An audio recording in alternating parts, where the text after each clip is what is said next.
and join the more than 2,000 speakers who have presented to over 200 countries.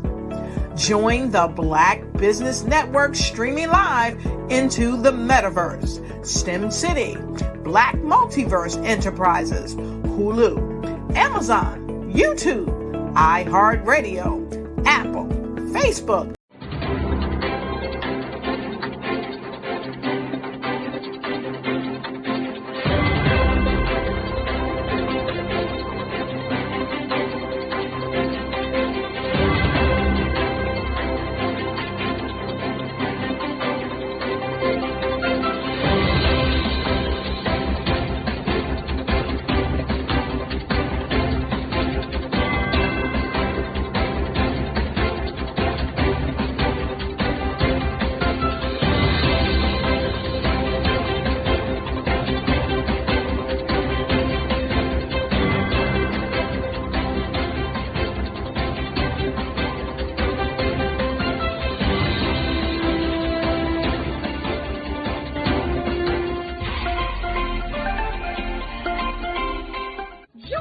Dr. Eric Kelly III and a host of phenomenal speakers from all around the globe for this 7-day virtual event that you don't want to miss. The mission of the Black Business Expo is to raise scholarship money from kids all the way from high school, all the way from college. The Black Business Olympics is one of the largest Black business showcases in the world. It is an opportunity for businesses and companies to showcase their businesses globally. We are going to be giving away laptops up to $5,000 away to students. Again, I'm Olivia Appleberry, the founder of 2 Cents Finance and one of the speakers for the expo. I am so excited to see you there. For more info, go to www.blackbusinessexpousa.com or call 919-308-9090 and hope to see you there. I am Black Business. From the moment I wake until the time I sleep. Yes, I am Black Business. I am Black Business. Tell me, are you Black Business? I am Black Business. Do you support Black businesses? Listen, I support Black business because I am Black Business. Black Business Expo, one of the largest business showcases in the history of Black business in the world. The world! Sign up today at www.blackbusinessexpousa.com or call 919-308-9090. I am Black Business. I am Black Business. From the moment I wake until the time I sleep, I am Black Business.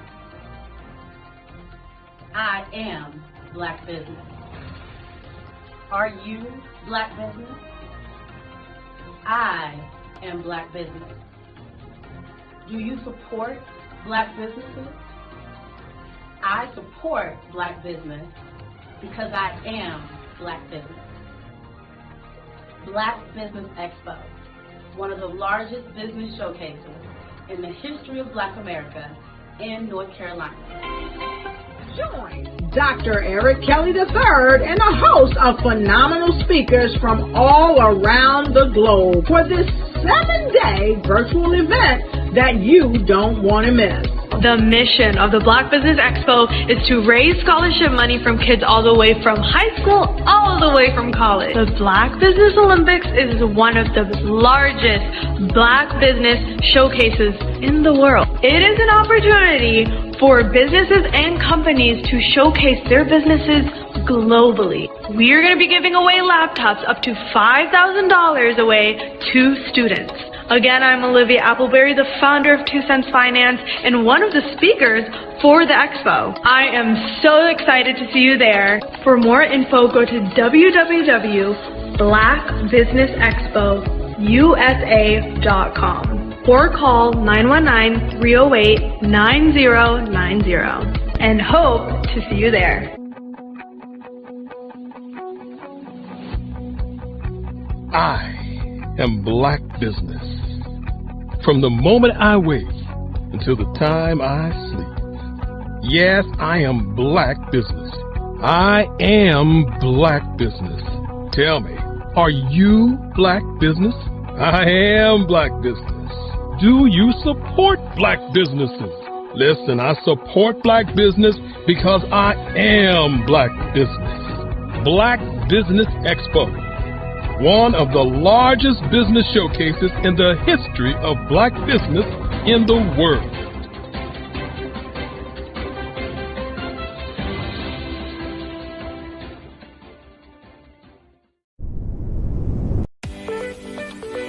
You are in the right place at the right time. The Black Business Network opens again for its Black Business Olympics, a 24/7 broadcast on business, strategies, global branding, social media marketing, finance, advertisement, and much, much more. Featuring the top, most powerful entrepreneurs and speakers and thought leaders from all around the world as they gather together for this phenomenal event.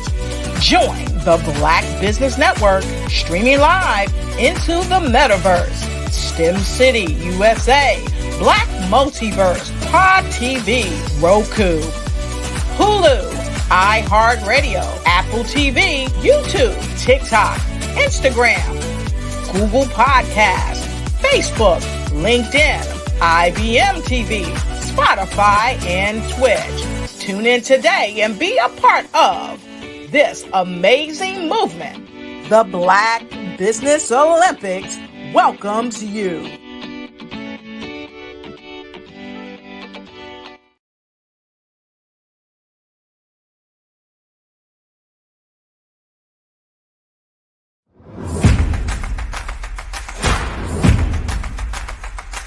Ladies, if you're a person who continually pours out, you won't want to miss this upcoming event. October 13, 14, and 15 at the Holiday Inn and Suites in Ocean City, Maryland, where we have a power-packed lineup of ladies who are going to pour into you.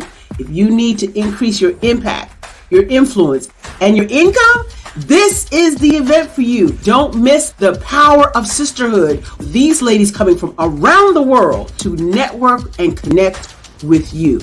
Don't miss it. How do you get the information? Glad you asked. Go to barbarahsmith.com and click the link. All the details there. Don't miss Sisters Inspire Sisters to Advance, October 13, 14, 15 at the beautiful Holiday Inn and Suites in Ocean City, Maryland. What you know and I know together can change the world. I want to see you there.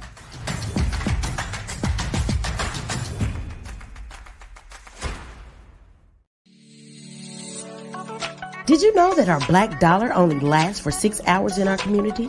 Yet other communities, their dollars last for 19 to 30 days. The Black Wall Street Nation. Black Wall Street Nation. Yes, that's why we created the Black Wall Street Nation. Black Wall Street Nation is a centralized directory available to all black businesses across the world. It was created for businesses like you, the ones that want to start and the ones who have a dream that have already started, such as businesses like Drop in a Bucket Productions, Valito Foods, Sugar Tea Branding Firm, All the Dazzle, Bun Cakeaholic, Miss Riot, and you. We'll have marketing, seminars, and some funding coming soon just for you.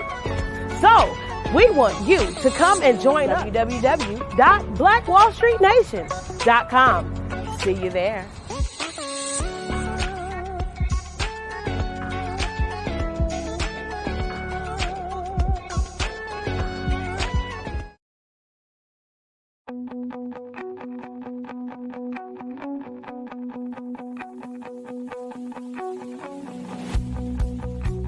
I am Black Business.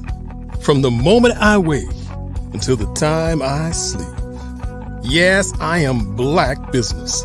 I am Black Business. Tell me, are you Black Business? I am Black Business. Do you support Black businesses? Listen, I support Black business because I am Black Business. Black Business Expo, one of the largest business showcases in the history of Black business in the world. The world. Sign up today at www.blackbusinessexpousa.com or call 919-308-9090. I am Black Business.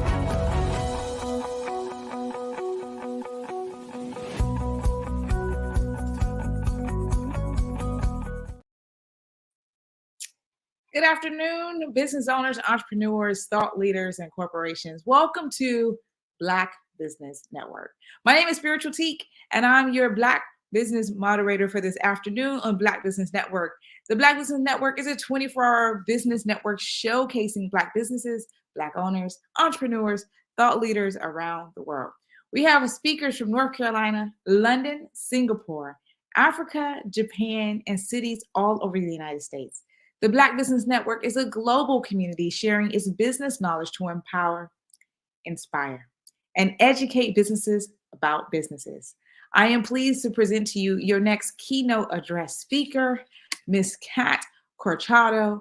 Kat is a national consultant and trainer with the Women's Veteran Network. She volunteered and was chosen as one of the original peer leaders with the Woven program in 2017. She's helped lead over 15 in-person and most recently online peer groups, and she did one of the first Woven online peer leader trainings. She's an advocate and champion for all women veterans and helps them to navigate the transition process from active duty to civilian, which is why Woven was a perfect fit. Prior to her position with Woven, Kat retired from the USA Air Force at Charleston, AFBC, South Carolina, where she spent her entire career in communications and retired as a project manager in communications. Help me bring to the stage, Kat Corchado.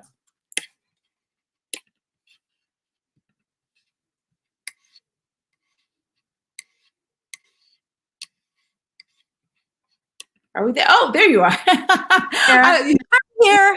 I had a little trouble with the button. You know what I'm saying? I get it. It's the world of IT, but we're still going to make it happen, Kat. How are you doing this afternoon? I'm doing so well. Thank you for that great introduction. Thank you so much. You are so welcome. Genius is common, and I'll see you on the other side. Good morning, good afternoon, and good evening to everyone who is here today. So you heard a little bit about how I volunteer for the Women Veterans Network because of my military service. But I'm going to do a little bit of a different introduction. So I am the freaking fabulous Kat Corchado. You already know I'm a proud military veteran, but I'm also the founder of Small Space Pilates. It's an online community where you can feel fit and fabulous and rediscover your fabulosity via online classes and videos. I'm also the host of the Sisters in Service podcast that features all military members, but specifically women, where we get to speak on the good and the bad and ugly, things that happen to us while we're in service and out of service. So today, I want to talk to you about the incredible benefits of starting an 11-minute exercise routine and how it can enhance your health and wellness.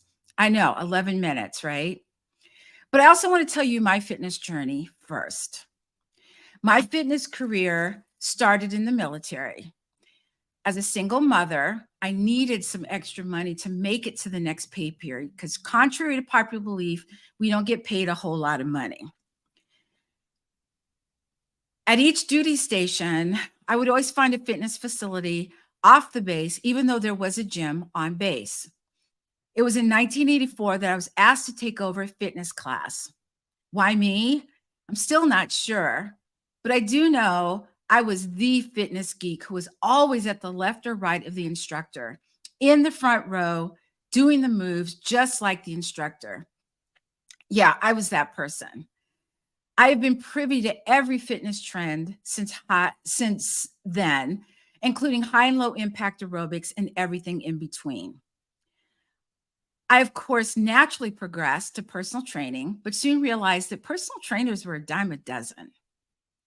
So to stand out, I enrolled and became an apprentice in a Pilates program. So if you've done the math, you already know I've been in the fitness world for 39 years. So I look pretty good for 82, right? Okay, just joking. I'm not 82. I just turned 66. So my clients have included young adults, midlife adults, and older, pre and postnatal, and those that have missing limbs. I have had the pleasure of working with stroke victims, professional athletes, dancers, and Olympic hopefuls. My point in telling you this is that all of these people understood their why in starting and maintaining a fitness regimen. We all know that fitness is essential to our quality of life, and finding the time and motivation to exercise can sometimes be a challenge. Life can and will get in the way of not only your fitness goals, but all of your goals. So like any other goal in life, we find a way to overcome that obstacle, except when it comes to health, wellness, and fitness. So we start a fitness routine, right? Think New Year's resolutions. We write down all those things we want, and then we stop. It's hard. I don't have the time. I don't have the patience. I don't have the equipment. Pick a reason. So I want to ask you, what is your why for starting or stopping? Is it time? Is it not enough? Lack of equipment? Or maybe not having a place to work out? Sometimes it's our own beliefs that get in our way. How many times have you heard this from your family? You know that blank, fill in the blank, high blood pressure, diabetes, whatever, runs in our family.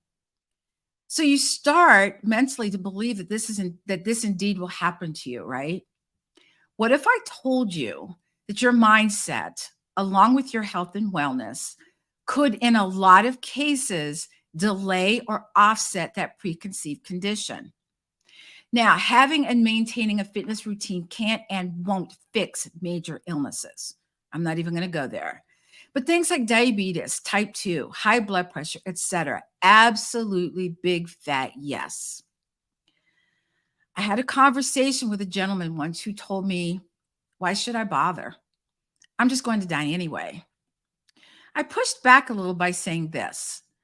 What if you had a stroke or a heart attack, but you didn't die, but you were unable to take care of yourself, and now your family, parents, children, etc., have to do that for you? Do you really want that for your family? He didn't give me an answer, but maybe I gave him something to think about. When we think of getting in shape, we think about fitting into a new outfit for an occasion or a vacation, or we think about how many pounds we want to lose. What if we just thought about being better about taking care of ourselves, making ourselves a priority? We prioritize everything else but us. Big old capital US. Think about it. We prioritize our jobs, our kids, our family, our spouse, our business. All I am asking for is 11 minutes of your time to start and or maintain a fitness routine. Now, I know you're wondering if 11 minutes is enough, but what if I told you that the hardest workout I have ever completed to date lasted 15 minutes? My workout started with the warm-up, not part of the 15 minutes, by the way, followed by 1 minute of squats, 1 minute of push-ups, 1 minute of lunges, and ab work.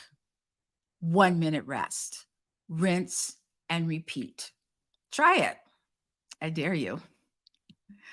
An 11-minute workout can be a game changer.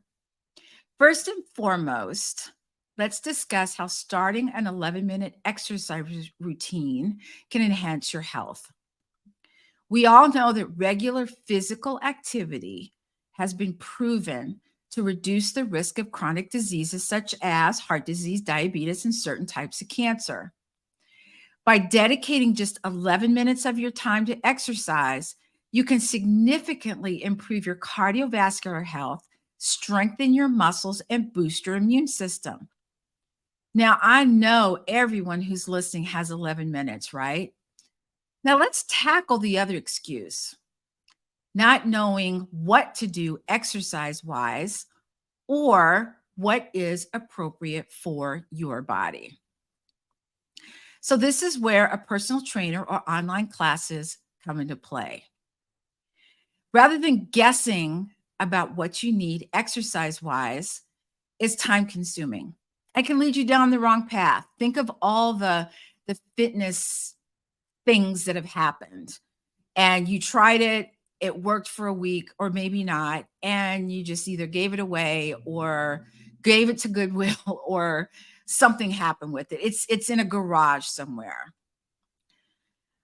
A trainer can and will take into account your fitness level, your goals, and formulate an exercise regimen to fit your body right now. As a trainer, I have clients that I train online, and this is also an option if going to the gym is not an option for you. Some people still aren't going to the gym because of COVID and don't want to be a part of the gym. So if you're one of those people that think everyone's looking at you and you don't want to be there, do it online. I have many clients online and it's a one-on-one.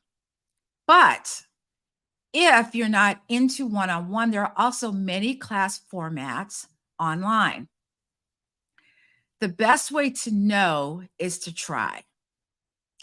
Many online sites have complimentary classes or a week of classes for you to try. Last but not least, our mindset can hold us back. You have to believe that you are worth the time to invest in yourself. We are all not comfortable with being uncomfortable. But if you look back on your life, I am sure there are times that were very challenging to you, but you overcame and are here to speak about it. Think about how uncomfortable it is starting and maintaining a business. Talk about being uncomfortable, learning things that you never learned before, putting yourself in an environment that you think, oh, good grief, I'm not going to make it. Oh, and by the way, you have to be healthy if you plan on your business being successful, because we all know entrepreneurship is not for the faint of heart. But why is fitness essential to our quality of life? Well, staying active not only improves our physical health, but also has a profound impact on our mental well-being. We have all heard or even witnessed in our own family or friends instances of early onset Alzheimer's or dementia. So when you work your body, you are also helping your brain. Engaging in regular exercise releases endorphins, also known as the feel-good hormones, which can help reduce stress, anxiety, and symptoms of depression. It can also improve our sleep patterns. Let me stop right there for a second. Let's talk about sleep. So we go out, we buy the most expensive bed, the pillows, all the bells and whistles and toys to help us sleep. But is it helping you? What we want to put in place is a sleep routine. Having a sleep routine can help us sleep better by signaling our brain that it's time to get ready for bed. I, for instance, use essential oils with a diffuser to help along with a sleep mask. Sometimes I use meditation and or something called binaural beats to help me sleep.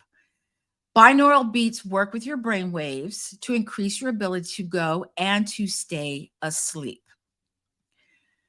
Exercise also helps increase our energy levels and enhance our overall mood and self-confidence. So let's dive into some types of activities that you can try doing your 11-minute workout routine. I would be remiss if I did not remind everyone to make sure you're cleared by your physician and or physical therapist to work out. There's nothing worse than starting a workout routine and then having an injury, and then you're backtracked even more. So when you get your clearance from your doctor or your physical therapist, you always start off slow. Because remember, it's not the activity, it's the recovery that's the problem. So I'm sure all of you could go out there and do high intensity workouts, but then it's going to take you a week or two to recover. We don't want that. I don't want that. Remember, the key is to find activities that you enjoy and that suit your fitness level. So you can start with a brisk walk with a friend or with your dog. People with pets usually are in better shape because you have to go outside with your dog and walk your dog. Well, you don't have to, but it's a good idea. You can also jog, which is a great way to get your heart rate up and improve your cardiovascular endurance. But jogging isn't necessarily where I would start. If you prefer something more intense, you can try high intensity interval training, also called HIIT. Now, don't get scared. HIIT workouts involve short bursts of intense exercise, followed by brief recovery periods. This type of workout can be done with body weight exercises like squats, push-ups, and burpees. And just a note here, and full transparency, I don't and never will do burpees. I don't like them. I won't do them. So there you go. Or even with simple equipment like resistance bands or dumbbells. If you're looking for a low impact option, you can explore activities like yoga or Pilates, which focuses on flexibility, balance, and core strength. By the way, in Pilates, you don't have to be super flexible. You don't have to be a dancer. You don't have to be in sports. You just have to have a body that you want to work out. And it's a nice way to get started. It's a bridge. So think, for instance, anyone, or maybe some of you that are listening have had an injury. Maybe you were playing tennis, maybe you were a jogger, whatever your sport was, and you had an injury. You got cleared by your PT to continue, but there's this gap here. The gap is where your injury stopped, and here is your activity here. What do you do in between? What do you do to get over here? Pilates is that thing, because it's going to help you get stronger.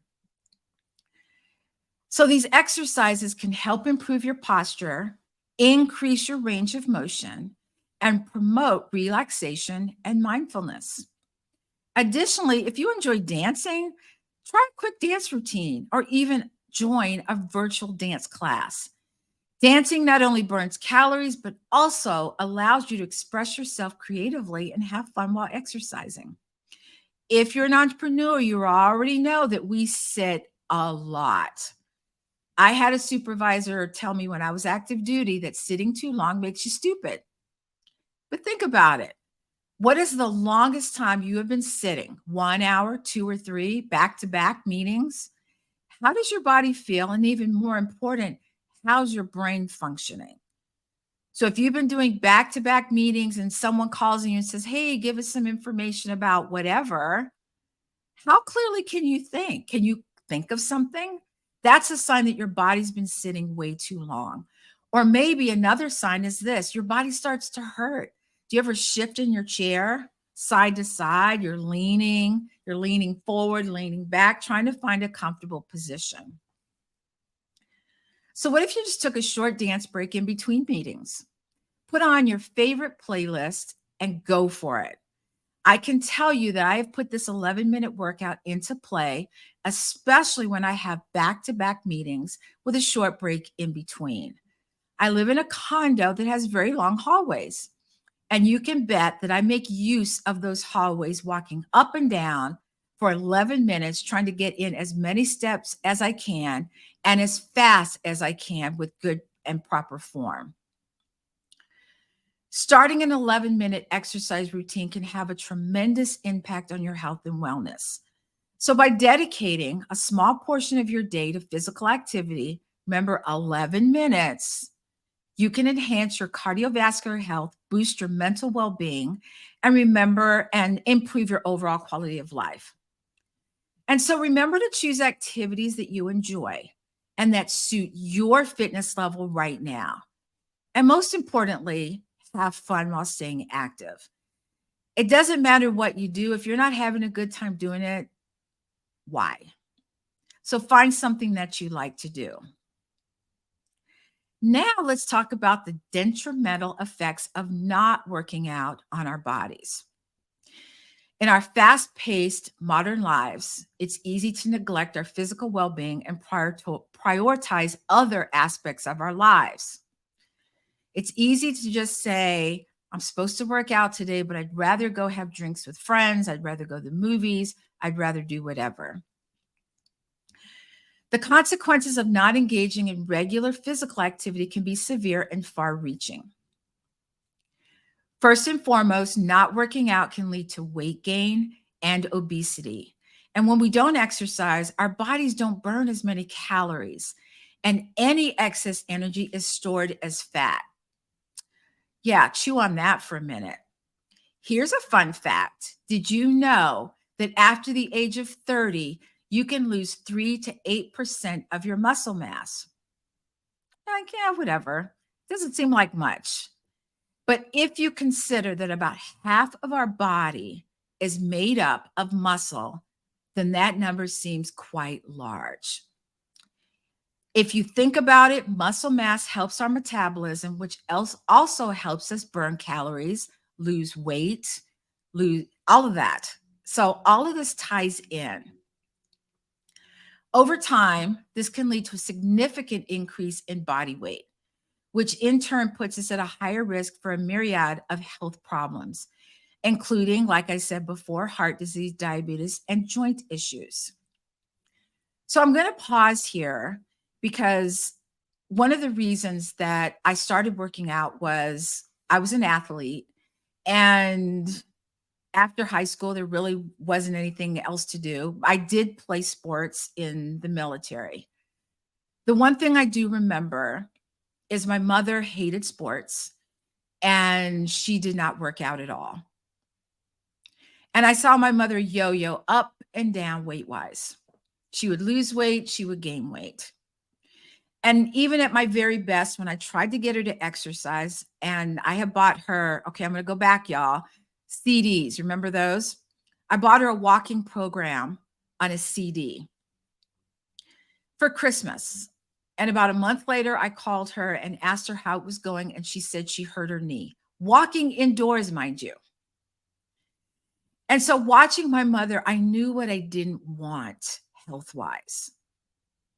And now that I see my mother in her 80s, I'm so glad I started my fitness routine when I did. My mother is overweight. She has heart issues. Her brain cognitivity isn't what it should be. And I know that I don't want that. So when you start your routine, it's not about fitting into an outfit. It's not about losing weight. It can be. But also think about where you want to be 10, 20, 25 years from now. So not working out can have a negative impact on our cardiovascular health. Regular exercise helps to strengthen our heart and improve our blood circulation. So I'm not telling you anything you don't already know. Without regular exercise, our heart muscles weaken, our blood vessels become less efficient at delivering oxygen and nutrients to our organs. And this can also lead to high blood pressure, increased risk of heart attacks and strokes, and overall reduced cardiovascular fitness. Again, this isn't news. You guys have heard this also. In addition to the physical effects, not working out can also take a toll on our mental well-being.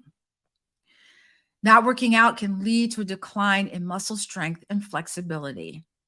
As we age, our muscles naturally weaken, and without regular exercise, this process can be accelerated.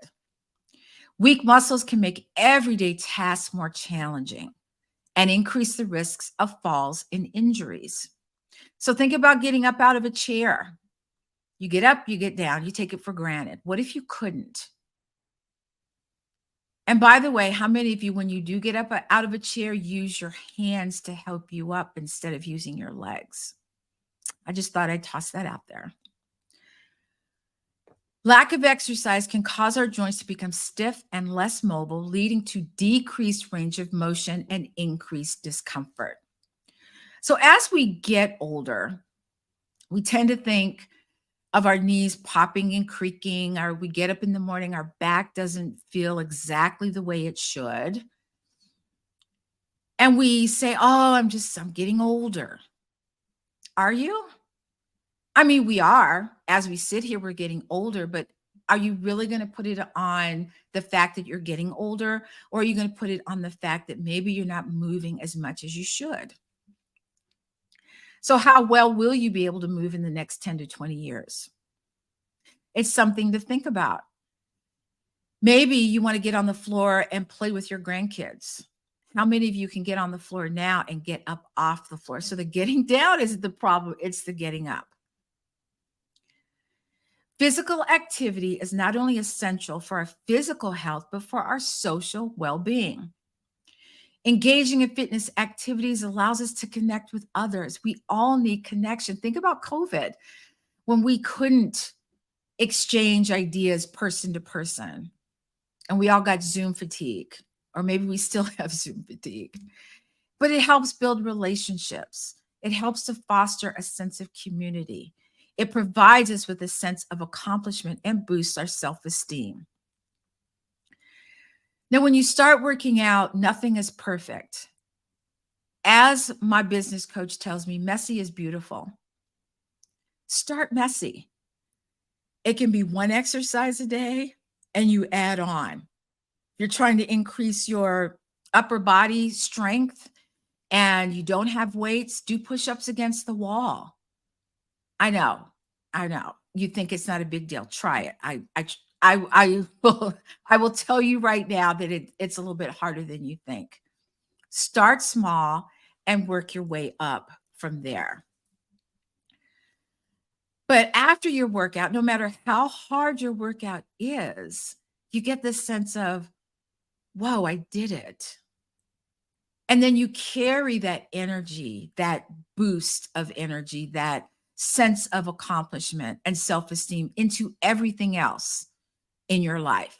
But it's specifically our business, our family, our friends. They start noticing, hey, you look different. You sound different. You're more upbeat. I tell my clients all the time how well they're doing. Oh, you're doing great. And they're like, oh, you're supposed to say that. No, I'm not supposed to say that. And I won't say it unless I feel it. But what I mean by good job is the fact that they came in with a positive attitude. They did the workout. They didn't complain. And we had a great time and a little bit of laughter along the way. Yeah, that's a good job. That's a job well done. And so when you do things like that, it starts to increase your metabolism. You start to feel good. You get on the scale, you notice, because your mind isn't on losing weight, you found that you've lost a couple pounds. And people start to notice, wow, you look great. The best compliment a woman can get is from another woman. God, your hair looks great. God, you look awesome. Where'd you get them shoes? You look fantastic. I can tell them all day long how great they are, how great they're doing. But when someone else notices, a family member, a friend, a colleague, a coworker, it seems to mean a little bit more. So in conclusion, the effects of not working out on our bodies are significant and wide-ranging. From weight gain, an increased risk of chronic diseases, to decreased cardiovascular health and mental well-being. The consequences are undeniable, and it's crucial that we prioritize regular physical activity in our lives to maintain a healthy body and mind. So let's lace up our sneakers, hit the gym, or go for a run and reap the countless benefits that exercise has to offer. It doesn't have to hurt. It should always feel good. And if you have a trainer and it doesn't feel good, let your trainer know. I can always help people in giving you ideas on how to choose a trainer, because a lot of us choose people that look good, right? Well, that person has a great body. Let me ask them to train me. Just because someone looks good in the gym, all that means is that they're good at training their body. Okay. I've heard many horror stories of people who got someone who looked good and didn't know what they were doing, and the clients ended up getting hurt. It's real. So when you hire a personal trainer, or you want to hire a personal trainer, you should interview them, just like you would interview anyone else who may be watching your kids. You don't just grab anybody off the street. You're going to interview them, ask them certain questions. So certain things that you could ask a trainer is, are you available at the time and day that I want to train? How much are you for your sessions? Are you available on weekends? Have you worked with someone who maybe you have a knee injury, a back injury, maybe you've just had surgery? These are all major questions to ask. And so the other thing you can do is watch people. If you do go to the gym, watch trainers who are already training someone, because you'll see them in there working out with people. Are they on their phone doing this, are they yelling at them? And by the way, what kind of trainer do you want? Someone who yells at you, boot camp style? Yeah, not me. I'm not that person.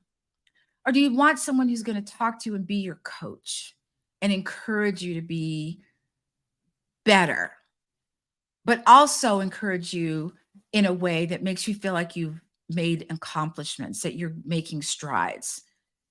And if also nutrition is a big deal for you, that's something that you want to incorporate into your workout, find a trainer who has a nutrition background. Always ask a trainer what their certifications are. They might say things like IFFB. They might say NASM. And you go, okay, now ask them what it means. How long have they been certified? The other thing you can also do is, how long have they been training? So if you're like me, I want someone who is in my age range, who's been doing it for a while. Like I said, I've been doing this for 39 years. I want someone who's been doing it long enough and understands my body, understands my nuances, understands the fact that I hate burpees and I'm not doing them. Someone that is your coach. So it's important to find out these things. And I don't know if any of you listening have ever asked these types of questions, but they're crucial to you being successful in your endeavor to work out. The worst thing you can do is just grab any trainer and you don't like them. They're not your flavor, so to speak, and not every trainer will be. And you just quit. So let's say, for instance, that you do get a trainer who's just not your flavor. It's okay to change. Tell them that they did a good job, but you need something a little bit more. Now, what you can do is, if they say, look, give me another chance, let me see if I can work this out. That's your choice. If you find that you really just are done, ask them to help you find another trainer. So when you do find your trainer, that new trainer, don't be hateful about the trainer you had. Just say it just didn't work out and you needed something a little bit more. And make sure you tell your whole story. The worst thing you can do is find a trainer and not give them all the information. I've taught classes where at the very last minute, someone said, oh, by the way, I just had back surgery. That's frightening to a trainer or even to someone teaching a class. So give them all the necessary information. You'll probably get a handout that you need to fill out, and it might seem tedious, but you need that information. Your trainer needs that information. If you're on medications, what types of meds When are you taking them? So if you have heart medication, there's certain things that maybe you can't do. If you're diabetic, there are certain things that your trainer needs to know. But also celebrate your wins, the days in a row. Now, when I say celebrate wins, again, I know all y'all went to how much weight you lost. Think about stringing along a week or two of being on time for your workouts, whether they're online, in a class, or a meeting with your trainer. That's called accountability. We are all accountable, even in our business. We're accountable to our clients. We're accountable to other businesses. Be accountable to yourself. Put yourself on the hot seat and say, you know what? I'm going to be accountable to me. Because in the end, what's going to show up is you.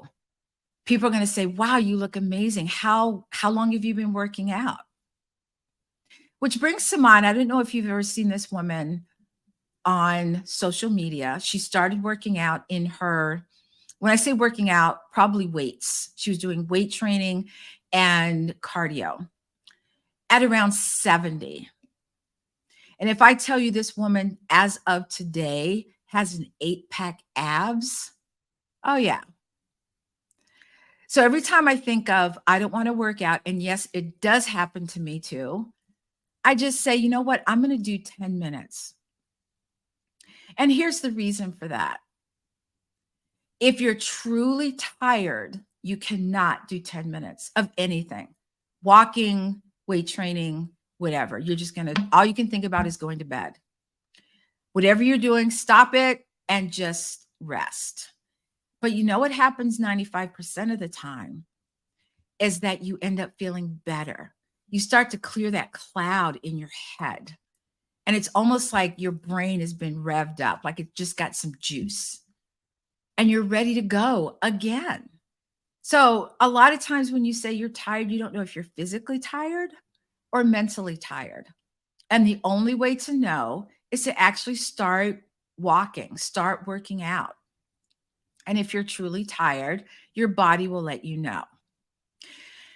And speaking of your body talks to you all the time. Remember all the sitting, shifting in your chair? Your body's talking to you. But if you want to be accountable, but for whatever reason, your body is not cooperating. And what I mean by that is, you know, it's okay to be a little sore. If you are so sore that you can't move, that's a problem. But here's a fix. When you are sore like that, you want to do some gentle walking because your body builds up what's called lactic acid in the muscles. And it gets stuck in the muscles. And when that blood flow, that new blood flow from you walking starts to re-energize those muscles, and it helps that blood flow to release some of those toxins and for you to be able to feel better when you're working out. So I know I've talked a lot about things, stuff, fitness, wellness, things to do, things not to do. But what I want you to understand is that all of this is melded together. When you start to work out, you start to feel better. When you start to feel better, your chances of cardiovascular starts to decrease. Your muscle mass starts to increase. You start to burn calories. Your metabolism drives up. Do you see how this is building? So I wanted to talk about this because, and sometimes I feel like you guys have heard this and it's a broken record, but you know, sometimes we need that little kick in the butt. And I'm just going to say it. I need it sometimes because I forget. It's easy when you have clients, but sometimes to put that information to your own life is harder. But also doing all of these things. And let me say this first. I don't want you to do all the things at once. Okay. If you're not walking, but you want to start walking, then start walking. And then start adding time. So if you do your 11 minutes, you like this piece of cake, you've been doing your 11 minutes 2 or 3 times a week, you think, let me up this a little bit. So you're going to increase slowly. So let's say you're doing 3 times a week, 11 minutes. take one day and bump it up to like 15 minutes and then do 11 minutes the next 2 days and then keep doing that. Small increments so that your body understands and says, oh, okay, I got it. I understand what you're doing. If you do too much too soon, your body's going to talk to you, and not in a good way. It's going to yell at you. But also, when I think about working out, stretching is so misunderstood. We think of stretching as something that you do before or after workout, and it is. But how many times have you awakened in the morning and you go to get out of bed and you just feel like your body, your back maybe, doesn't feel good. It's cranky. What about doing some stretches in bed? Novel idea, right? You're laying down. You can release those back muscles as you're awake, and it helps you to wake up. It helps the blood flow. It helps your back. It helps your hips. So don't be afraid to just start with stretching. You can Google it. There's YouTube. There's all types of ways that you can actually put this into motion. So when you think about your business, how did you get in business? Where did you start? You started off with information, right? You started with, how do I do this? How do I get this online? How do I reach customers? How do I reach clients? So when I started my podcast, I knew nothing about podcasting. Zero. But I took a course. I said, you know what? Let me take a course and do this and see what happens. And I did.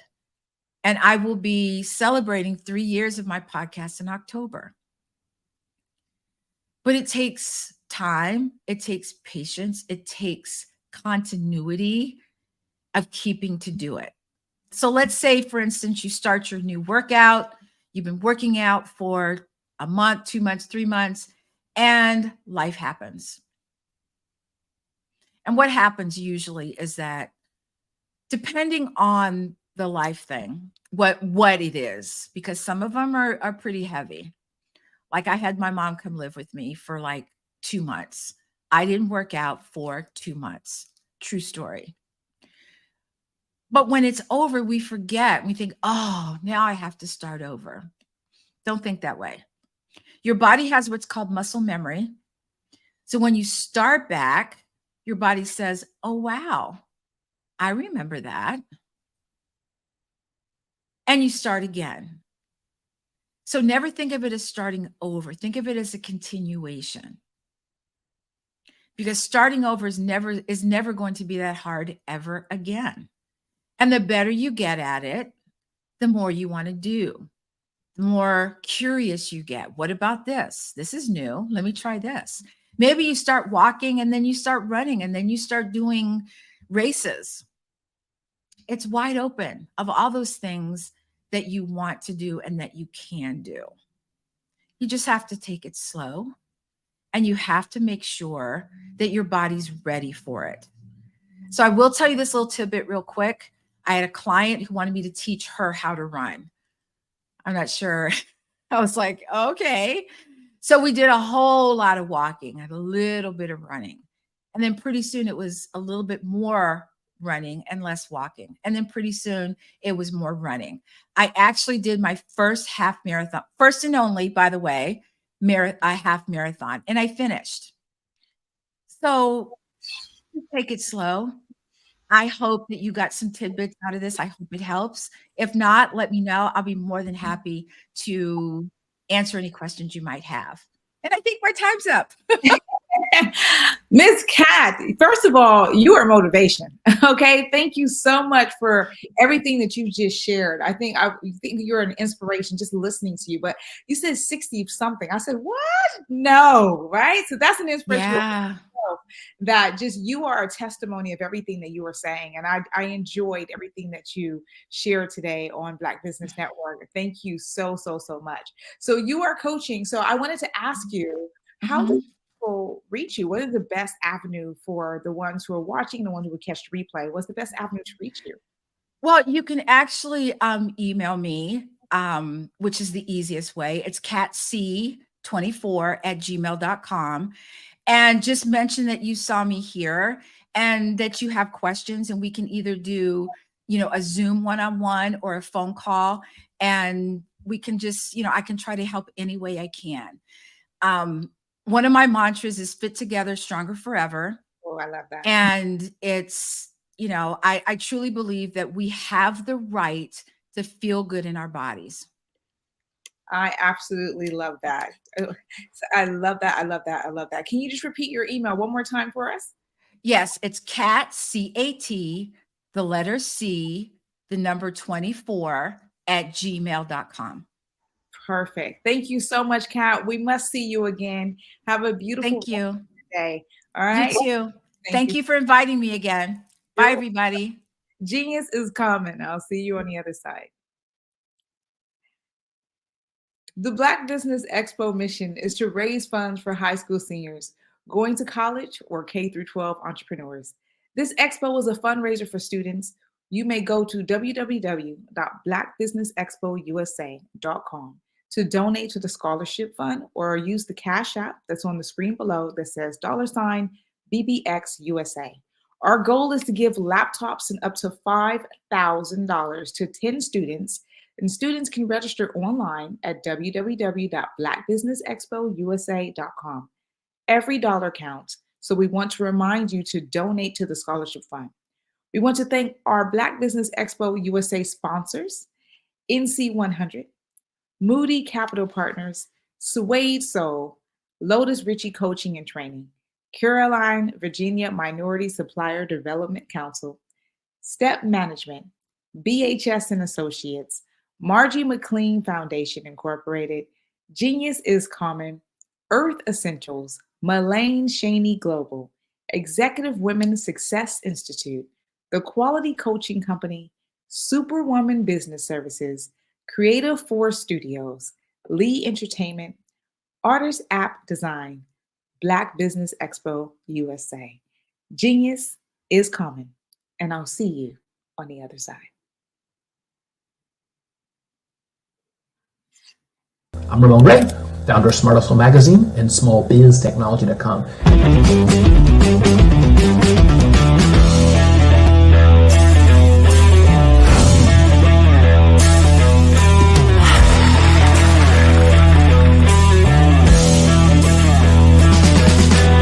You're here today to celebrate small business success.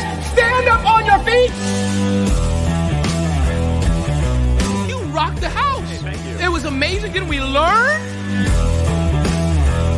For me, success comes from failure. One thing not to do is shake somebody's hand like this.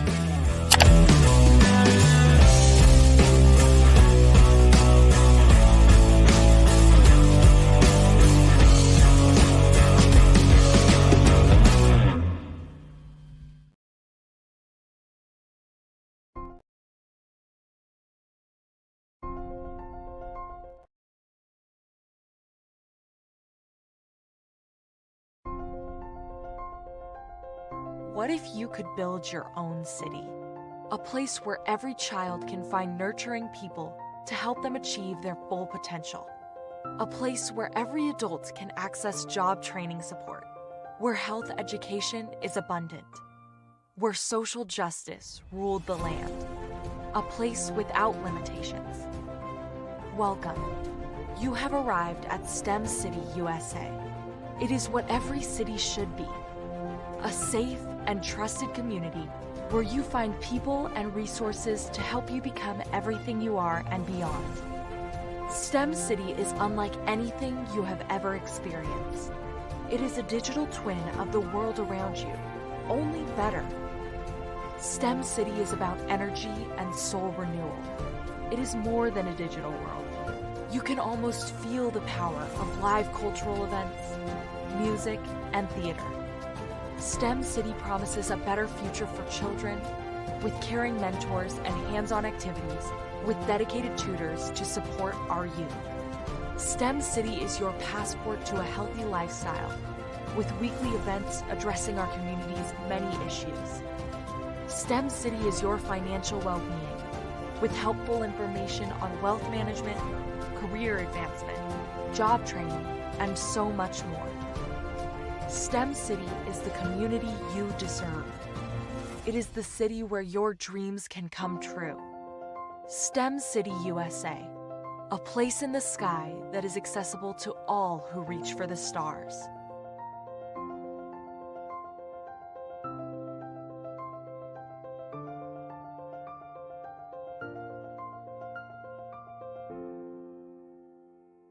I was born in a little village on the island of Haiti. Many deadly diseases pounded me. It is as if they were on a mission to end my existence on this earth. I refused to give up. In 1983, I left Haiti and came to the United States of America. And I came with $5, 2 shirts. I didn't speak in English. I came to Atlanta. I got a job. I was a doorman. I was a doorman with a dream. What I used to come on stage. I'd rehearse this moment that I'm standing in front of you. That's the power of a dream. Maybe today is the day you begin acting as if you already have it. And then step out with full force. Take a risk. No condition is permanent. Don't let your situation distract you. You are chosen. You are called. You are born for a purpose in this life.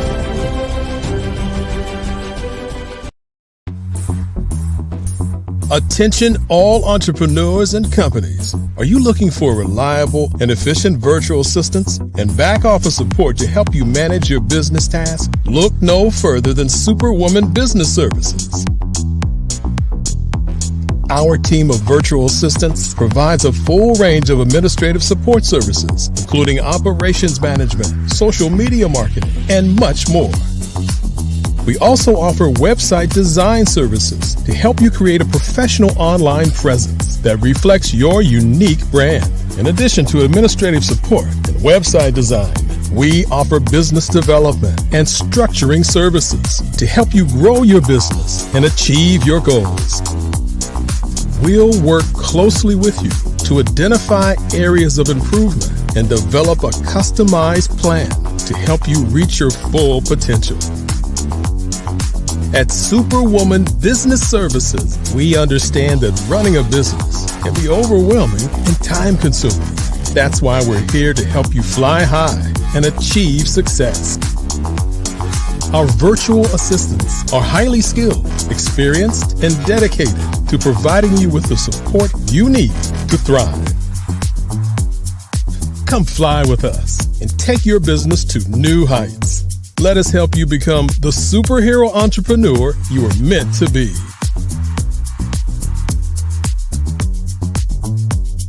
Contact Superwoman Business Services today to learn more about our back office support services. Come fly with us and take your business to new heights. Follow the Brand TV broadcast host, Grant McGaugh, as he visits with top executives and entrepreneurs to find out their secrets of success with their personal brand. Follow the Brand TV broadcast host as he focuses on brand development to build better relationships, bring value to your business, relationships, and career. You will enjoy listening to each episode that is tailored to speak to you directly. If you're looking for this type of clarity in terms of building your brand, you have tuned into the right station.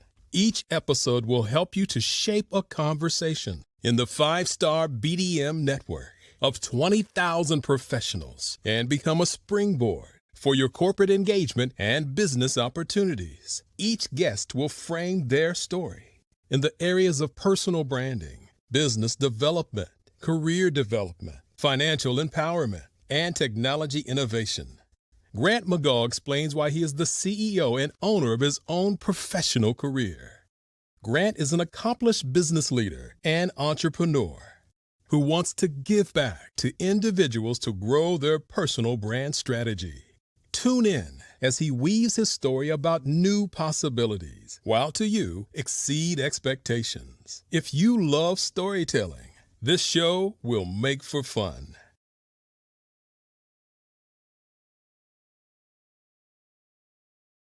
Phenomenal Tanya T. Wise, who is here from the great state of Maryland.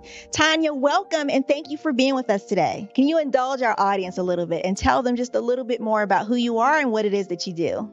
Well, I love being able to talk to people and have a magnetic attitude, being able to just show them. So I always like to say, level up is Coach at Tanya T. Wise here. So can you tell our audience, just give them a teaser about what your presentation will be about? So my philosophy is that we should all be living our dream life. So tomorrow I'm going to talk about how you start living your dream life. What are some of the things that you thought about in your childhood that you just kind of let go and dormant? Wow. And I want to reignite that and just give you some pointers and some tips, some tools, some strategies to be able to start living your best life now. And guess what, Wanda?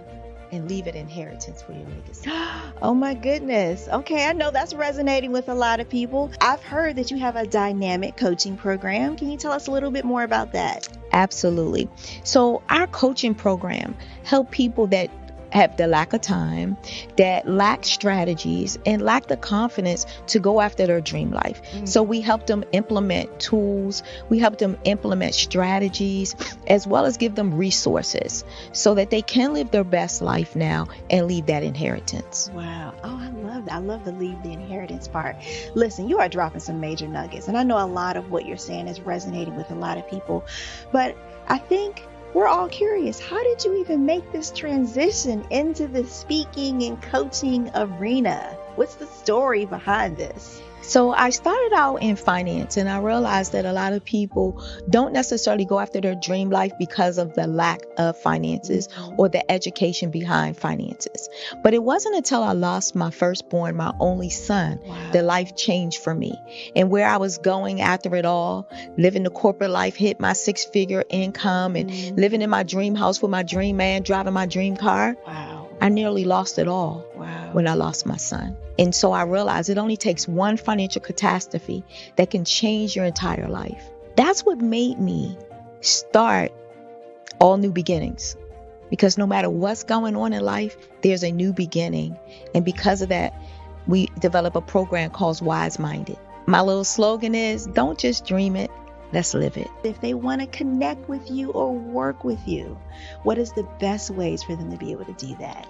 Well, for my social media guru, you can connect with me on every single social media platform as Tanya T. Wise.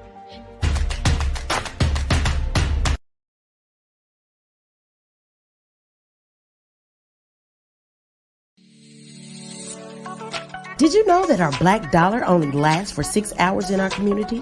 Yet other communities, their dollars last for 19 to 30 days. The Black Wall Street Nation. Black Wall Street Nation. Yes, that's why we created the Black Wall Street Nation. Black Wall Street Nation is a centralized directory available to all black businesses across the world. It was created for businesses like you, the ones that want to start and the ones who have a dream that have already started, such as businesses like Drop in a Bucket Productions, Valito Foods, Sugar Tea Brandy Firm, All the Dazzle, Bun Cakeaholic, Miss Riot, and you. We'll have marketing, seminars, and some funding coming soon just for you. So we want you to come and join www.blackwallstreetnation.com. See you there.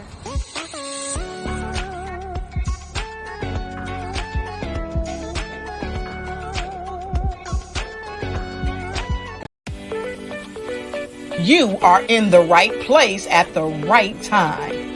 The Black Business Network opens again for its Black Business Olympics, a 24/7 broadcast on business, strategies, global branding, social media marketing, finance, advertisement, and much, much more. featuring the top, most powerful entrepreneurs and speakers and thought leaders from all around the world as they gather together for this phenomenal event. Join the Black Business Network streaming live into the metaverse, STEM City USA, Black Multiverse, Pod TV, Roku, Hulu, iHeartRadio, Apple TV, YouTube, TikTok, Instagram, Google Podcasts, Facebook.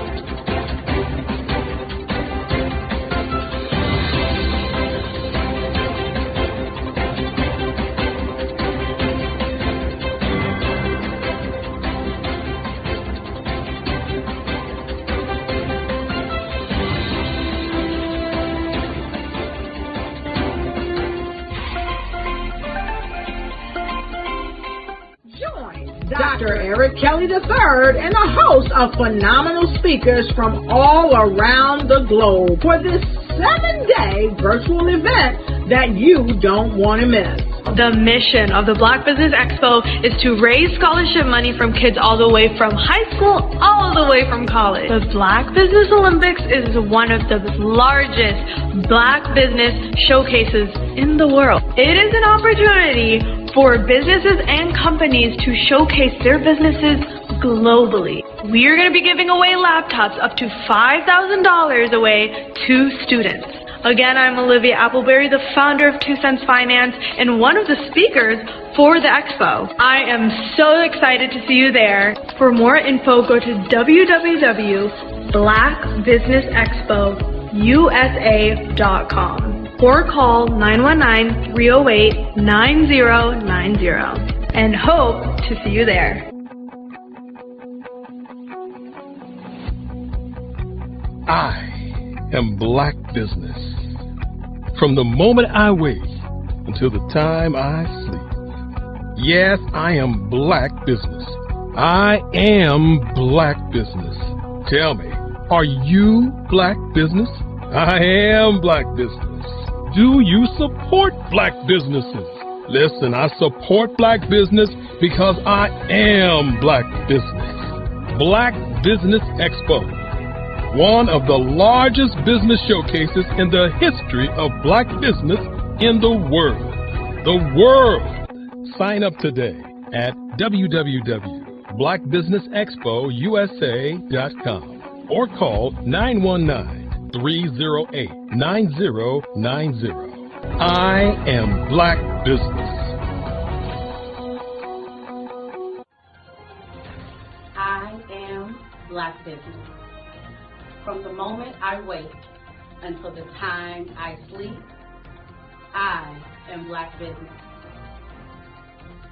I am Black Business. Are you Black Business? I am Black Business. Do you support Black businesses? I support Black business because I am Black Business. Black Business Expo, one of the largest business showcases in the history of Black America in North Carolina. Join Dr. Eric Kelly III and a host of phenomenal speakers from all around the globe for this 7-day virtual event that you don't want to miss.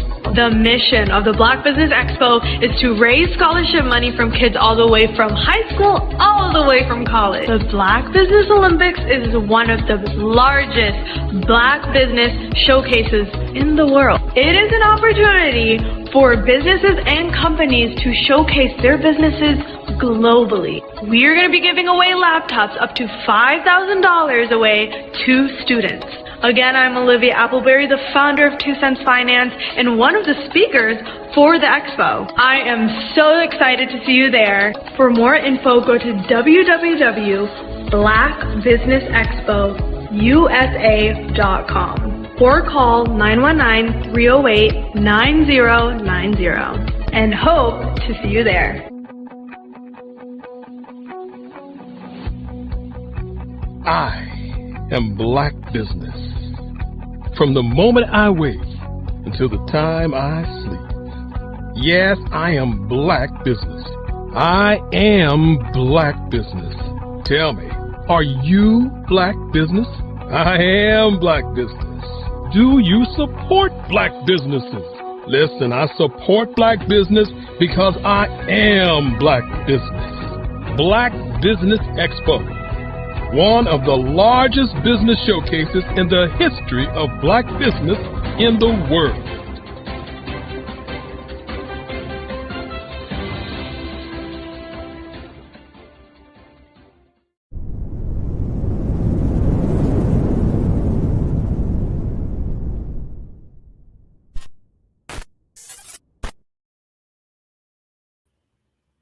All right. Hello, everyone. Good evening. Business owners, entrepreneurs, thought leaders, and corporations. Welcome to the Black Business Network. My name is Grant McGaugh, CEO of 5-Star BDM. I am your business moderator for this evening on the Black Business Network.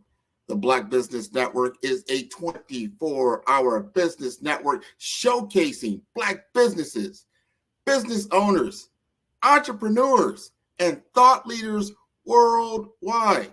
We have speakers from North Carolina, London, Singapore, Africa, Japan, and cities all over the United States.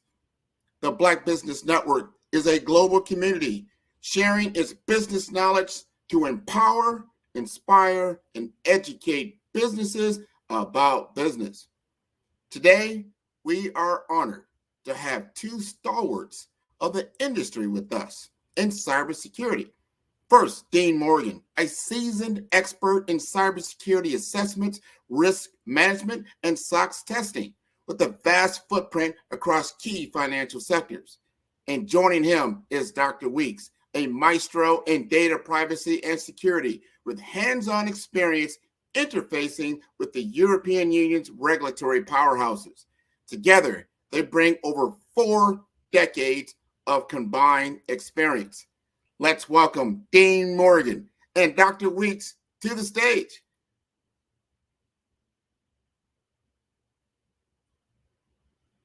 Hey, Grant. How are you, sir? I'm doing just fine. Look at these two fine gentlemen. How are you doing this evening? Good. You're blessed. We're blessed. Happy to be here. Well, I am happy you're both here. We're going to start this conversation off with something that is probably I'm going to talk about the elephant in the room. What do I mean by that? Is that when most people think of cyber security, think really of information technology as a whole, they're not seeing people who look like me and you. They're seeing others. You know, it's dominated by even other cultures, whether they'll be in India or Eastern Europe or other locations in Asia. Here we are in the US. You two have chosen cybersecurity as your profession. So my first question, and I'll give you both a chance to answer. I'll start with Dr. Weeks. Why did you start your profession in cybersecurity? You know, I think cybersecurity is a key initiative for any organization. When we try to think of cybersecurity in the simplest term, right? When we start looking at where the outcomes or trend is going to be, I start looking at what are some of the fields for which you can kind of bring the value to an organization. And when we start looking at the field of cybersecurity, you know, it's an opportunity to bring your true self, right? Whatever expertise you may have from prior organization or industry that you've worked, to be able to bring that to the field. And then it represents a growing field, and being able to look at where the field is today and where it's going to go, it kind of, you know, behooves you to not be prepared to kind of undertake some of the opportunity that exist today within the industry. These are interesting things. Now, both you gentlemen have island roots, I believe. I think St. Kitts and Jamaica. And I'm proud of you, really, what you've accomplished in your life. When I look at Dean, I'm like, wow, you've done so many things. I've watched you transition and morph and change, whether you were in the accounting world, the finance world, you got into the audit world, you got into cybersecurity. Tell us, why did you choose cybersecurity? You know, people ask me that all the time, and I always tell them, if it wasn't for Dr. Weeks, from when we worked together, like a decade ago, it seems like, I used to audit him. And I had a fascination for just security and the things that security people did and the tool set and the mindset. Yes, I was an internal auditor. I got to the point where I started knowing all their findings and the recommendations, and it was just time to move on. And he allowed me to kind of shadow some of their processes and understand some of the terminology of things that they did. And it just grew, and it opened the door for me to get into an information security analyst seat, which allowed me to grow the director I was working for, and it just took off. Well, that is interesting, because here's the intersection between finance and then information technology, which you took. Now, did you have to enroll in certain courses? Did you have to get, was it company training? Tell us what you had to do to begin to be able to apply for these types of positions. Well, that's another good question, because a lot of training, seminars, mentorships with other cyber professionals, and it allowed me to grow. And of course, there's no better teacher than Deloitte & Touche. It's like on steroids, or a master's degree on steroids, I tell people. So at the firm, you get an opportunity to work with some of the most talented individuals in the country and the world. And of course, you're working with Fortune 500 companies, so you learn fast. Well, I can see you learn very, very fast. Now, I know, Dr. Weeks, you just got your doctorate, but you are also pursuing a JD Juris Doctorate in I don't know if it's cybersecurity per se, but talk to us about that, and why did you take that up in order to impact policy? So I think when I start looking, and I'm actually working on a JM first, I'm going to do the JD after that. Okay. But the reason why I kind of chose that field is, coinciding to what Dean attended reference to as well. I think the environment is changing, and one of the expertise that I think we can bring to the profession is being able to understand the individual on the other side, right? Laws are changing, regulation impact what we do every day. So not just wanting to have the technical skills, but being able to understand the regulation, where the market is, how the regulation is going to impact an organization that you may support, right? So I think being able to extend your knowledge, I'm a lifelong learner. I'm going to continuously trying to find ways to improve myself, sharpen my tools, and just being prepared. That's part of the whole focus of understanding where the industry is today, when the industry is going to go tomorrow, and regulation and the legal profession is going to play an integral part of that in terms of how an organization can protect themselves, what you can do and not do, and to be, be in compliance with regulation as it changes.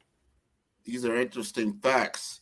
Now, we've got an audience out here, and some of them are kids. We're doing this for our K through 12 students. There's a lot of college students here, people that are early careers. We're looking at information technology, because right now information technology employs a lot of people, but there's, again, not a lot of people who look like us. Help us to demystify the industry and the IT sector, and so people aren't intimidated by, oh wow, I've got to be super smart, I need to have mathematics degrees, all these different things that they shy away from the profession. How would you encourage them to pursue a career in information technology?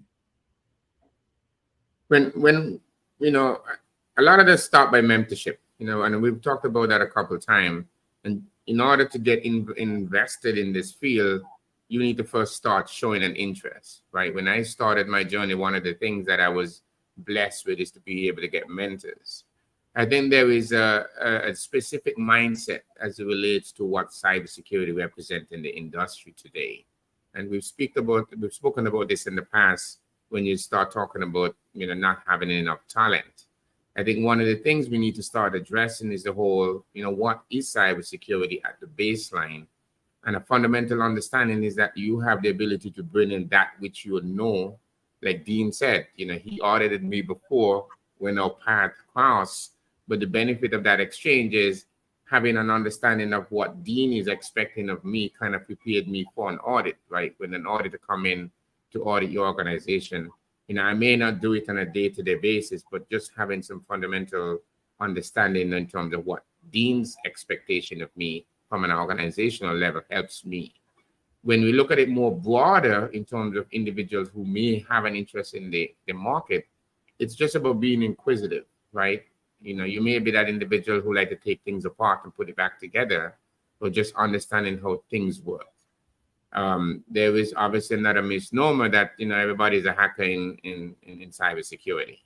That is just one part of the organization, right? You need to have individuals who may be skilled at identifying an issue, like Dean speak about in the past. As an auditor, he has the technical knowledge of understanding the way the things should work.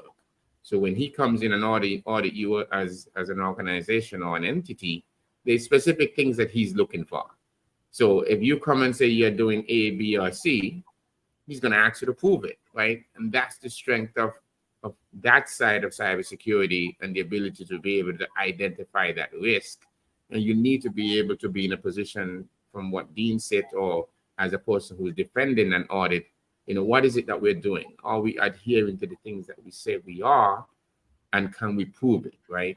And that's the whole litigation stuff.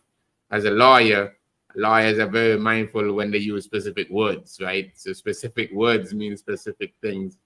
And when you go into a contractual or litigational perspective, to be able to say, hey, or is this an addressable incident, or is this something you have to do, right?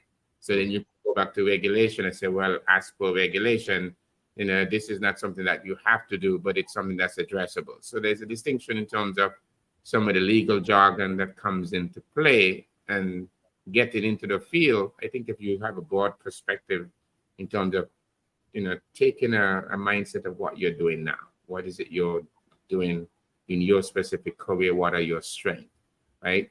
You've seen English majors coming into the field. I remember in previous organization that I worked on, our CTO had an affinity to individuals who work on the clinical side to be able to bring them back into IT, right? Because they understand the system of medicine and how patient care is delivered and how the system is supposed to work.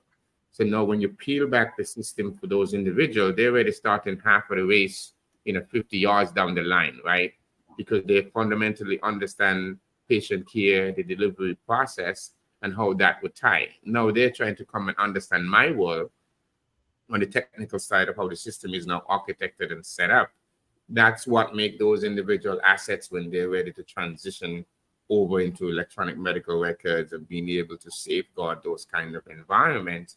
They already bring that skill. So we kind of depend on come as you are, learn, invest that time.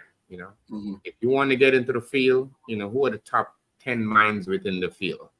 NIST has specific pathways that kind of, help you get into the field. What is it that you have a vested interest in? And then you could kind of map out your careers around that. And then obviously organizations that provide some guidance in that field as well too. This is interesting. Dean, tell us about your role now and kind of what you're doing now from a cybersecurity perspective and why that's important to the business. Well, I sit as a manager of information security for a financial institution. So I'm tasked with protecting, the perimeter and inside of our organization from being hacked.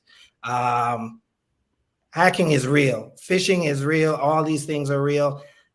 I have to monitor the dark web now for to make sure that our credentials don't end up on there.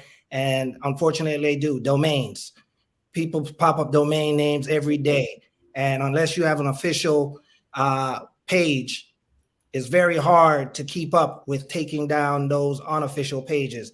So those are some of the tasks that I have facing me, to protect data. How can I keep data from leaking out of the organization and not, PII and all of those things? It's very challenging because these hackers are getting more and more sophisticated with these pages. And unfortunately, people don't know the difference that this page is not authentic, and they put their credentials in, and there we go. The nightmare starts. So it's a never ending, ha-ha moment sometimes, because when you think you are ahead of them, you're behind them because they are so quick and they do it 24 hours a day. I'm working with my vendor to take unofficial pages down that have nothing to do with my organization, but it's a challenge. And what has become a challenge is to find talent as well that is eager to learn. People see cybersecurity now as big dollars behind it. Everybody wants to get into cybersecurity. Universities are having cybersecurity courses and degrees and all that. When I got into cybersecurity, they didn't have any of that stuff. Alexis can probably speak to it better than I can, but they didn't have that. Now it's popping up everywhere. I try to fill positions and I see all these colleges that offer these courses and all of this different things. And it's great because now cyber is on everybody's radar. We are not any longer just an insurance policy. We are even though we're not a cost center in organizations, we are part of have a seat at the table with senior management because they're curious to know, what am I seeing? How can we protect our data, protect our members, protect whoever our clients are? And it gets challenging. It's not easy. Every day I see something different. And, you never know enough to be ahead of the hackers out there. They're really good. So you bring up another great question because we've got entrepreneurs out here. They run businesses. Some are solopreneurs, some, are small business owners, 5 to 50 employees. Sometimes they think, well, I'm not a target for a hacker. And I don't need to know a lot of these different training, or I don't need to know a lot of these policies. Help us understand, why are they such a target and the things they really need to take note of as they do business day to day? Well, emails. Email system is of such now that people get attachments from unknown people. They click on it, and that starts a whole lot of, malware and all that in your environment. We do extensive security awareness training. It's like we almost beat it into our employees' heads because we don't just do the annual training, we do campaigns. So they see stuff. I publish every week the scam of the week so that they can see. Right now, there's a big scam with Twitter changing to X. A lot of people are getting caught up in that because they saw that and they say, oh, and they click and they put their credentials in, and here comes the problems. And now they're compromised. Their credentials are compromised and all of those things. So security awareness is a big push in any organization, and it should be, because you don't know what your people don't know. And the more you can have it out front, it helps to protect you from getting vulnerabilities in your environment. So I'm a big proponent of security awareness training and trying to let them understand that, don't share your passwords, don't leave your computer up and walk away. Not that Big Brother's watching, but you have to protect yourself. And you have, and also with the smartphones, it makes it a lot easier for people to commit theft, So there's just a lot of moving pieces that's taking place that you have to be very proactive and realize that, hey, you got hackers sitting in their parking lot at your organization, just waiting for your wireless to get in, and they get in and that's it. You have problems. Vulnerabilities start coming, and then malware and everything, and it becomes a vicious cycle. And then now you're into your insurance policy. And of course, insurance, cyber insurance doesn't really like to pay, and they want to investigate and do forensic work and all of this stuff. But at the end of the day, it costs. There's a cost to all of this, labor, whatever. Your policy is going to go up. How many times have you been hit with a breach and all those things? So there's so much that can happen. I've gone through that. I've gone through that twice now. I've just went through it about a month ago where we had a breach, and it wasn't fun. It took place based on a server. And, records PII gets out there if you're not careful. Accounts are out there, but you're hoping that no PII, personally identified information, is shared on the dark web. And that's the part that, you can breathe a little easy, see that type of information showing up over there on the dark web. Wow. Dr. Alexis, how would you like to help us? Because now we hear about this problem. You're a small business owner. You're probably sitting there like, I don't even want to touch my computer. But help us with some good housekeeping that is necessary. I've heard about security awareness training, because I don't think a lot of us are like, hey, there's training available. You don't have to be part of a Fortune 500 company. I mean, help us understand what we really need to do to keep ourselves safe. So, like Dean was saying, a lot of it is simple stuff, right? Being aware that there is an issue that exists. One of the key drivers in terms of mitigating that risk, and if you've heard me say it many times, it's not a matter of if, right?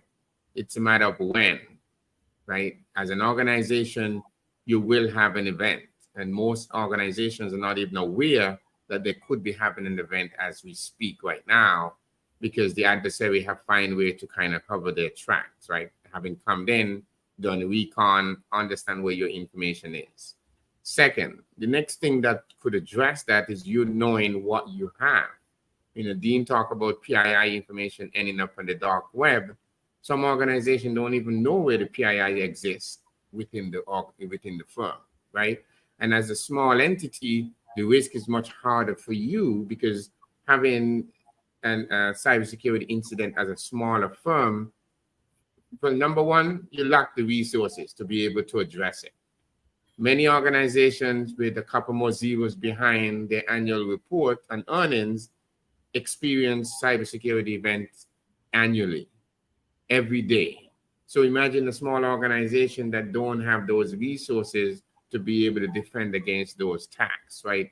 So when you start looking at the whole approach of understanding, if you do have sensitive information, where does it exist? In what system does that information exist?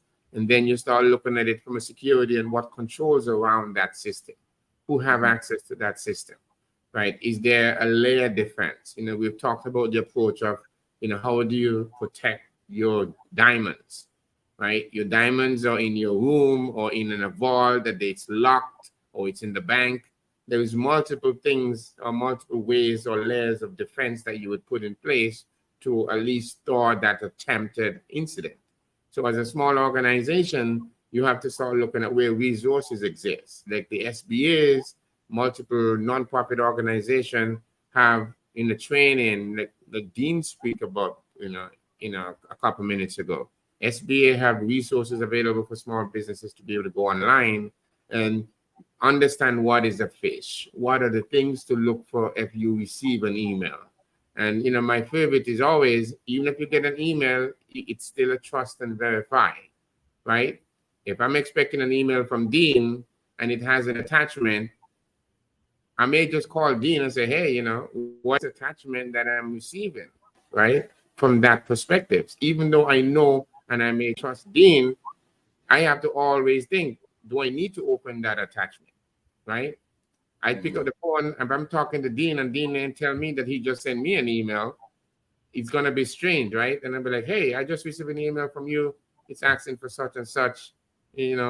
How do you prepare for that as an organization? So if you start thinking along that line, along a trust and verify approach, right? Having least privileges, establishing controls around major systems, especially those that handle sensitive information. One primary benefit is doing a data map. map out what data you have, the type of information, the source, who you receive it from, and with whom it's being shared, right? So when you bring in some of the privacy regulatory requirement, you do a DPIA, you have a new system you're going to set up, that assessment allows you to determine the type of data that you're going to have in that system.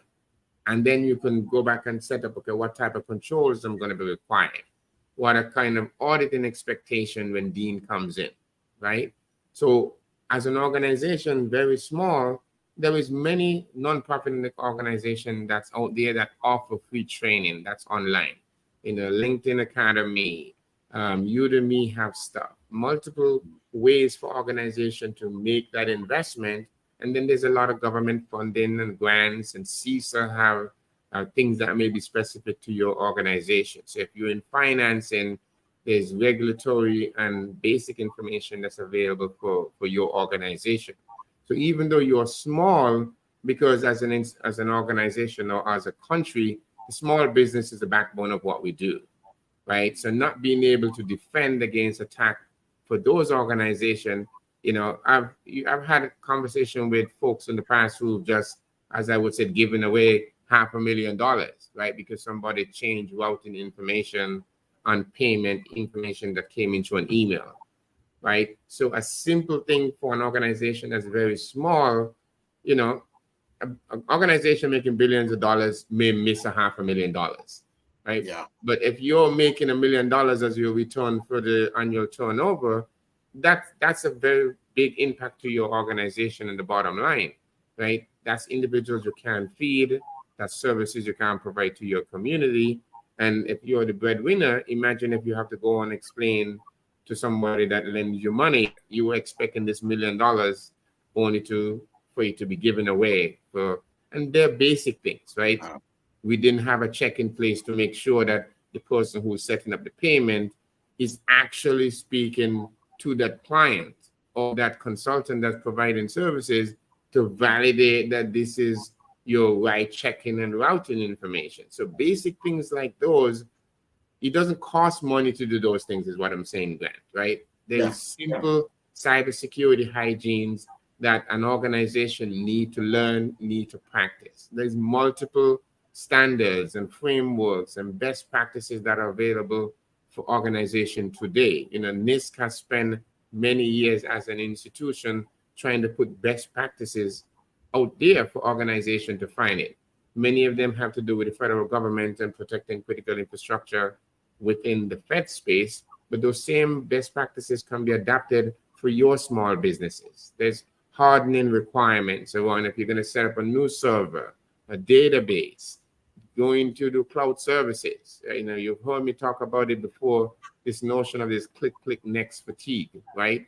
Where everything is becoming so simplified to move to the cloud that individuals think they can just click next and configure the information that are PII and sensitive type of information. So when you consider the implication on the business for that guy a girl who have not spent the time managing a shop off for the web, everything is the web now. And as an organization who, as you move towards automating many of the production or application or processes, your risk exposure obviously increases, right?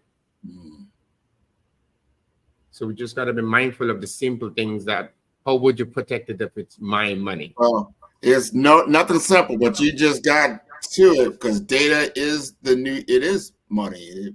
Think about it, you tell people all the time, if you lost your cell phone today, how quickly would you go spend money to replace it? That should tell you something right there. So it's very, very important. How would you like to chime in on that, Dean? Well, for me, for a small business, I would focus on their servers. I'll take for instance, I went to the dentist the other day, and they've been having server problems. Server was down a couple of times, appointment schedules all screwed up. So I start thinking to myself, the third party they're using is probably not patching these servers. They're probably behind on so many versions, so many different things going on. And I said, they said, oh, okay, well, we changed our vendor. So I'm saying to myself, well, did you ever get to the root cause of what created this problem? We don't know if they had a virus. We don't know what they had, and they don't know what they had because they did not go far enough to figure out what caused the scheduling system to be crashing and all kind of craziness where people are coming in when they don't even have appointments.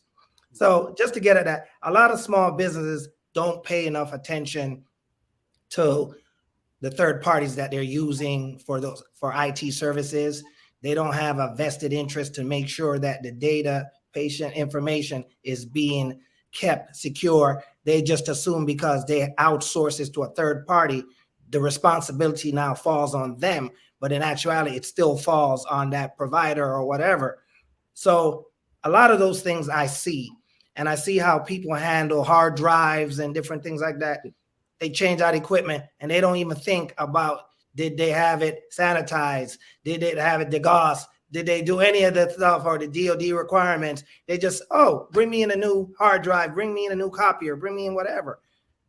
There are repercussions to these things. These things end up in places that you would not believe, intact. Nothing happened to the hard drive, and all your confidential information now is somewhere else where somebody's calling or sending an email or saying, hey, I got your information. Here comes a ransomware now.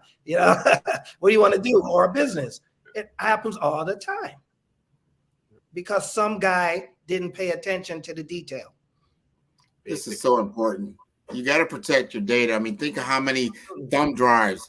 Thumb drives were really, really big, and you use them. You put information on it, then you throw them in your desk or whatnot. You don't even know what's happening with it, and it's just sitting there. You don't realize there's sensitive information right on that particular piece of equipment, and somebody could be coming in at night, cleaning the house, whatever. You probably wouldn't even notice. I could sit here right now and think about, wow, you know what? I probably got, little thumb drives that I put information on. They've probably been sitting there for years. I wouldn't even know if it was gone. That's when you need to get a hammer, Grant. We'll buy you one. Think about it, right? So, you start by thinking, don't never let anybody put a USB into a device that you don't own, right? If I don't own this USB and I haven't had control around it, it can't be put in any, not even just an enterprise asset. I'm talking about personal device. Ain't nobody going to give me the extra mouse to use or anything like that, right? You travel, you make sure you're not connecting to people's Wi-Fi. Exactly. Everybody can tether now, right? The days of you just trying to hop on to get internet connection is just over. You can either tether on your phone, and if you can't control that network, you got to be making sure you have VPN or other controls in place. Yeah, I use VPN even on my cell phone. I have VPN. I don't trust anything, even though I'm on an Apple device. I still run VPN on my device. All my devices. You just cannot trust this. I'm on a Apple product. That's not going to happen. Things are happening fast. Yes. What else about that, man? I'm so curious because a lot of times we talk cybersecurity. We're talking about the big networks at work. We're talking about your compute at home or even at work with your laptops and desktop. But the mobile phone, which is highly used, is that now being hacked as well? Oh yeah. Yes. Yeah, somebody can easily send you an SMS and take control of your phone if you're not mindful, right? Wow. All right, talk to us and about that goes that. back to the whole. Let's just stop there and tell me what somebody sends you a text message and they can control your phone. Talk to me about that. So, Dean, if I recall, a couple of years ago, Amazon CEO was hacked that way, right? Through an attachment that came. Yeah. So that organization that there was a threat for a long time of being able to target journalists and other stuff around that world, right? Sometimes people just send you stuff. You make an attachment or somebody send you a picture that may have a payload in the back of that picture, right? So, remember, a picture may not always just be a picture online, right? Because you have the ability to hide code even within images, right? Or attachments and other type of stuff. So imagine if you're in the CFO's office and you're running the numbers for the organization and it's the end of the quarter. and reports are due, and you're working and you had to run out, and now you decide you're going to send it to the CFO's assistant or somebody who's working, right? And if they have a device that's connected to the network, there's ways for you to try to compromise that. So just like a PC, you got to be mindful of stuff that individuals share with you, right? So just be, always thinking about that. Yep, and applications too. People download certain applications and they don't know what's on the back end of this application and who's looking at what you have open, in your data. So data is just being sifting through everywhere. Data is like, if you control the data, you can control currency. Yeah, that is correct.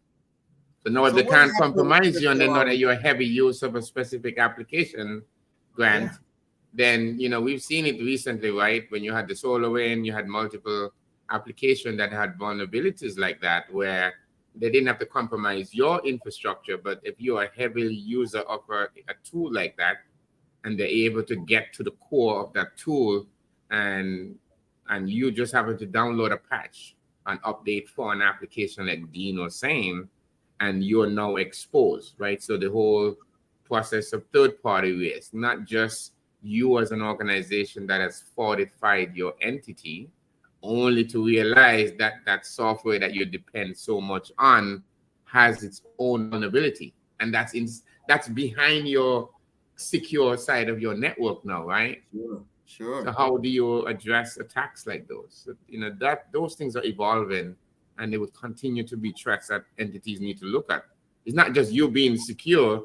No, you need all of the providers that you depend on also need to be secure, right? Within this is what I'm curious about, because I'm on my phone.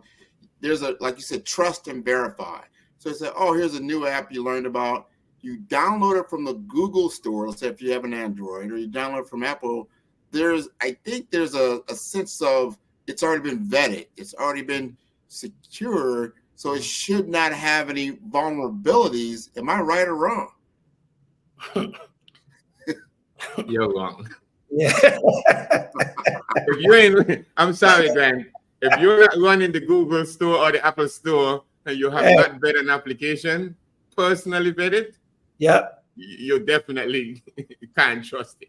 Right? Wow. We need to know that. I think we are all fast, click, boom, I got it. Yeah. You download it, 10 megabytes of stuff. You don't know what it is. And exactly. You're sitting there watching everything you got. And that's what Dean was saying. And even on his mobile device, you still need to have VPN and virus scan and all the things that you would do on your endpoints. You still need to think of that on your phone, because I think there's so much development happening on the phone today.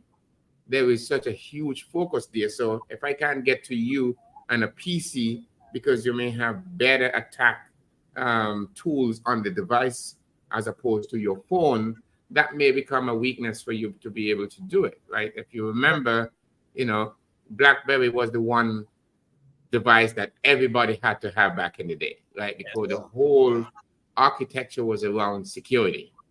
They were not about user experience from what is hot in social media and being hip, right? Which could explain some of their adoption, right? Because their focus at the time was on corporate and security side. So they did an excellent job there, but the adoption came in and individuals start looking at, okay, the mobile device have to have additional control. So there may be controls where I can push an MDM solution to a mobile device that may allow you to bring your device in. Like, Dean may shed some light on this whole uptink is the ability for you to bring your own device.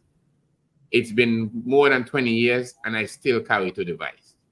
Yeah, we don't allow people to bring their own devices. I mean, I have a corporate phone, and I'm glad, because I don't want the corporate email on my personal device, because I don't want them to wipe my phone, my pictures. And these are the issues that I face all the time when we have corporate events and our employees are involved with them. There's a lot of fitness things going on these days in companies. Oh, we have these contests. Okay. Are we signing waivers here? What are we going to do, guys? Because if I participate in there and my phone gets, the vendor, first of all, has no liability. So it's all on the company. So if my phone gets hacked or whatever happens, I lose my data, my pictures, I'm coming to the company and saying, well, it was your sponsored event. So now you're liable for that whole mishap, which was it really worth it? Yeah. You know, value versus, you know, what value you trying to keep your employees motivated, but at the same time, there's a cost for doing business. Such as yeah. Well, I tell you what, we've got 5 minutes left. And before we, couple minutes, just 1 minute each, take a subject, whether talk to us about password, talk to us about, just give us one more tip that we need to do as consumers of digital technology that we take to heart and utilize so we don't experience these type of cyber crimes.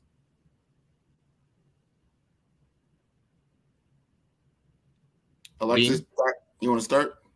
No, go ahead. I think I lost you there, Grant. What was that? A little? No, just we have a couple minutes left. And I just want to state, if you have one tip you'd like to give us around like password protection or something along those lines, so we do not get hacked by cyber criminals. You want me to start first? The one tip that I would say is always question everything you see, even if it's something that's visually in front of your eyes. Right? So I always believe in the trust and verify model. That would be the one tip. Question everything that you're seeing, even when you think it is true, validate it and make sure it is in fact true. I like that. Go, Dean. I would say password. People need to get real with their password, and the number of characters need to be at least 12 to 15. And they don't need to be catchphrases like Debbie goes Dallas or go Miami Dolphins or go Bama. They need to be really thinking about the passwords that they're creating, and they need to make sure that they have the upper lower casing and characters and all those things.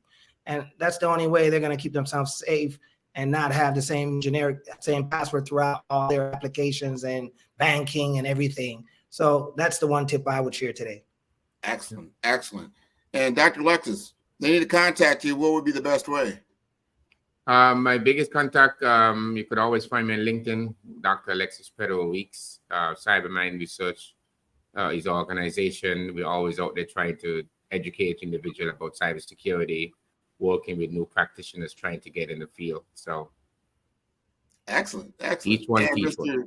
Dean Morgan. Yes, sir. They can find me on LinkedIn as well under Dean Morgan. Very simple. That's it. This has been wonderful, gentlemen. I think we've got a great deal of information from both of you. Genius is coming, and I'll see you on the other side. Awesome. Thank you, sir. You're welcome. Man, that was great information. The Black Business Expo's mission is to raise funds for high school seniors going to college or K through 12 entrepreneurs. This expo is a fundraiser for students. You may go to www.blackbusinessexpousa.com to donate to the scholarship fund or use the cash app that's on the screen below at @BBX USA.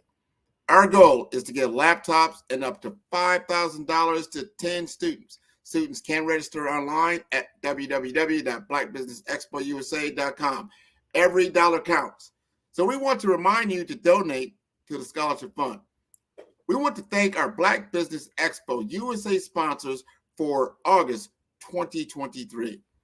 NC100, Moody Capital Partners, Suede Soul, Lotus Rocher Coaching and Training, Carolina, Virginia Minority Supplier Development Council, Step Management, BHS and Associates, Margie McLean Foundation Incorporated, Genius is Common, Earth Essentials, Milani Shani Global, Executive Women's Success Institute, The Quality Coaching Company, Superwoman Business Services, Creative Force Studios, Lee Entertainment, Artistic App Design, Black Business Expo USA, Genius is Common, and I'll see you on the other side. Attention all entrepreneurs and companies. Are you looking for reliable and efficient virtual assistants and back office support to help you manage your business tasks? Look no further than Superwoman Business Services. Our team of virtual assistants provides a full range of administrative support services, including operations management, social media marketing, and much more. We also offer website design services to help you create a professional online presence that reflects your unique brand. In addition to administrative support and website design, we offer business development and structuring services to help you grow your business and achieve your goals. We'll work closely with you to identify areas of improvement and develop a customized plan to help you reach your full potential. At Superwoman Business Services, we understand that running a business can be overwhelming and time-consuming. That's why we're here to help you fly high and achieve success. Our virtual assistants are highly skilled, experienced, and dedicated to providing you with the support you need to thrive. Come fly with us and take your business to new heights. Let us help you become the superhero entrepreneur you are meant to be.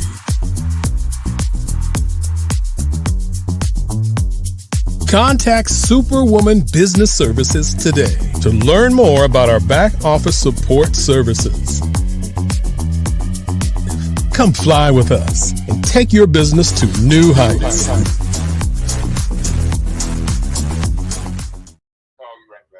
Okay.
Dr. Eric Kelly III and a host of phenomenal speakers from all around the globe for this 7-day virtual event that you don't want to miss. The mission of the Black Business Expo is to raise scholarship money from kids all the way from high school, all the way from college. The Black Business Olympics is one of the largest Black business showcases in the world. It is an opportunity for businesses and companies to showcase their businesses globally. We are going to be giving away laptops up to $5,000 away to students. Again, I'm Olivia Appleberry, the founder of 2 Cents Finance and one of the speakers for the expo. I am so excited to see you there. For more info, go to www.blackbusinessexpousa.com or call 919-308-9090 and hope to see you there. I am Black Business. From the moment I wake until the time I sleep.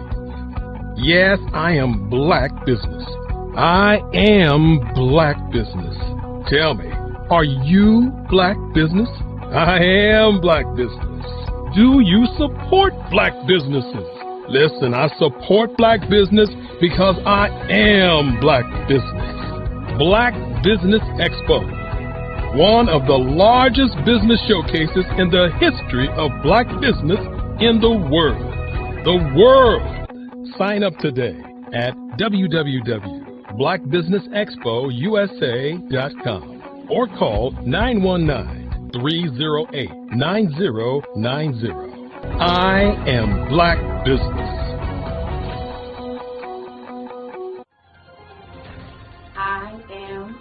Black business.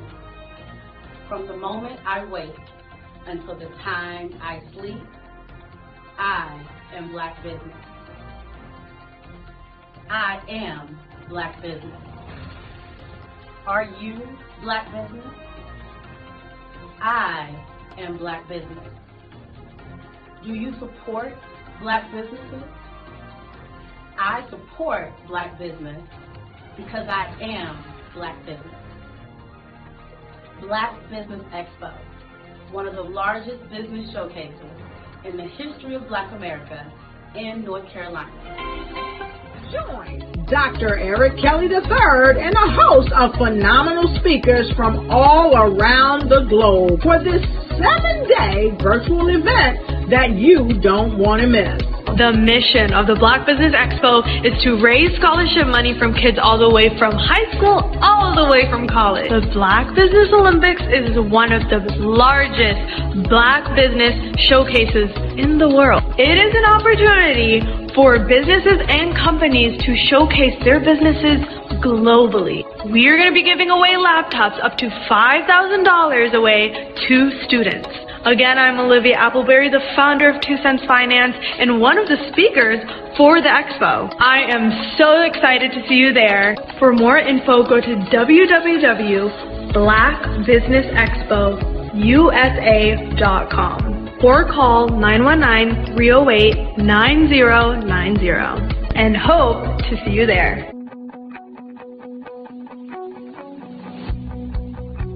I am Black business. From the moment I wake until the time I sleep. Yes, I am Black business. I am Black business. Tell me, are you Black business? I am Black business. Do you support Black businesses? Listen, I support Black business because I am Black business. Black Business Expo, one of the largest business showcases in the history of Black business in the world.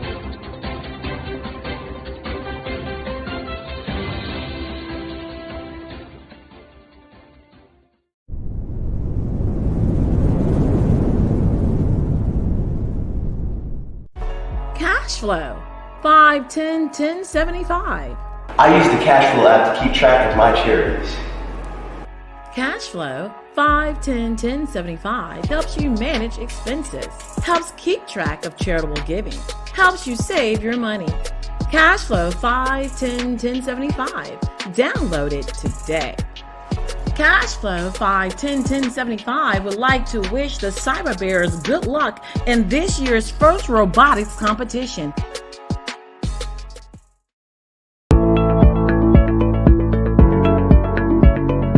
Prepare for what's coming and dominate in economic winter. Stand strong and thrive by showcasing your great products and services globally through the Black Business Network and Black Business Olympics.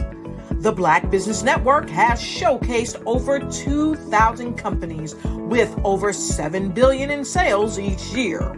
Over 10 million attendees have viewed the rebroadcast each month.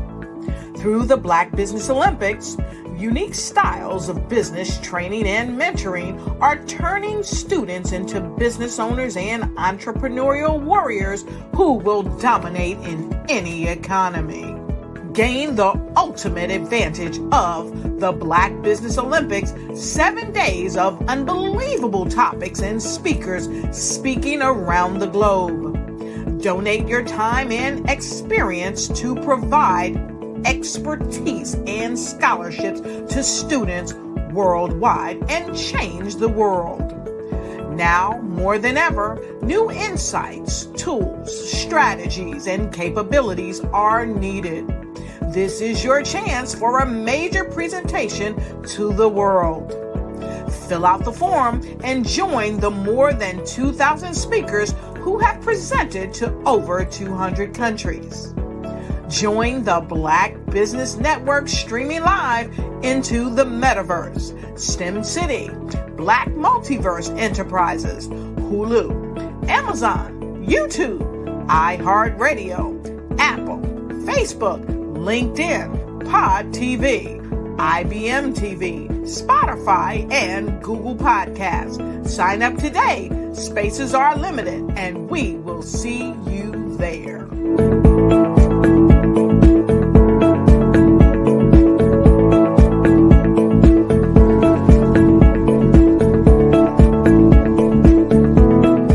I'd like you to imagine with me, if you will, opening an app where you can collaborate with like-minded individuals from around the world, get inspiration and in-app tools to launch and grow your business, as well as share your knowledge and earn compensation, all in one app. Well, the name of that app is Truso, short for Truly Social. Hi, I'm Matthew Newman, the founder and CEO of Truso. A new concept in social media, Truso is designed from the ground up to be a platform that's both social and empowering for all its users. How exactly do we do that? I'm glad you asked. First, Truso brings the world together via video. Psychologists assert that video provides a significantly more effective connection than audio only. When you enter a community on Truso, you're face to face. Second, on Truso, you don't have to have 1 million followers to monetize. Our business model allows all hosts and moderators to monetize, no matter the size of your following, by 1, producing fee-based content, and 2, inviting others to join the platform as subscribers. Even more, Truso has an in-app resource library with over 100 free resources, forms, and documents to help you build your brand and grow your business. Third, Truso is inclusive. The deaf and hard of hearing communities make up 360 million people worldwide. Unlike audio-only apps, Truso embraces this community, providing a networking platform that allows them to participate via video and closed captioning. We even have a deaf and hard of hearing foundation in the works as well. Fourth, Truso is both social and safe. We refer to Truso as a virtual extension of the beauty shop, barbershop, and brainchild of the community. A place where there's laughter, along with wisdom, growth-oriented conversation, and genuine connections in a safe space. Truso even has proprietary security to ensure we maintain a safe environment for everyone. Where are we at now? Truso is live, y'all. We've launched in beta, and we're acquiring users daily. We have an incredible development and marketing team, plus amazing celebrity influencers at the table, helping us spread the word around the globe, beginning within the African diaspora and beyond by creating a safe space for growth, connection, and collaboration. We're truly excited about Truso. We've created something special for which there is a global market. And we invite you to embark on this journey with us as a shareholder. The future for Truso is truly bright. Join us and let's go there together.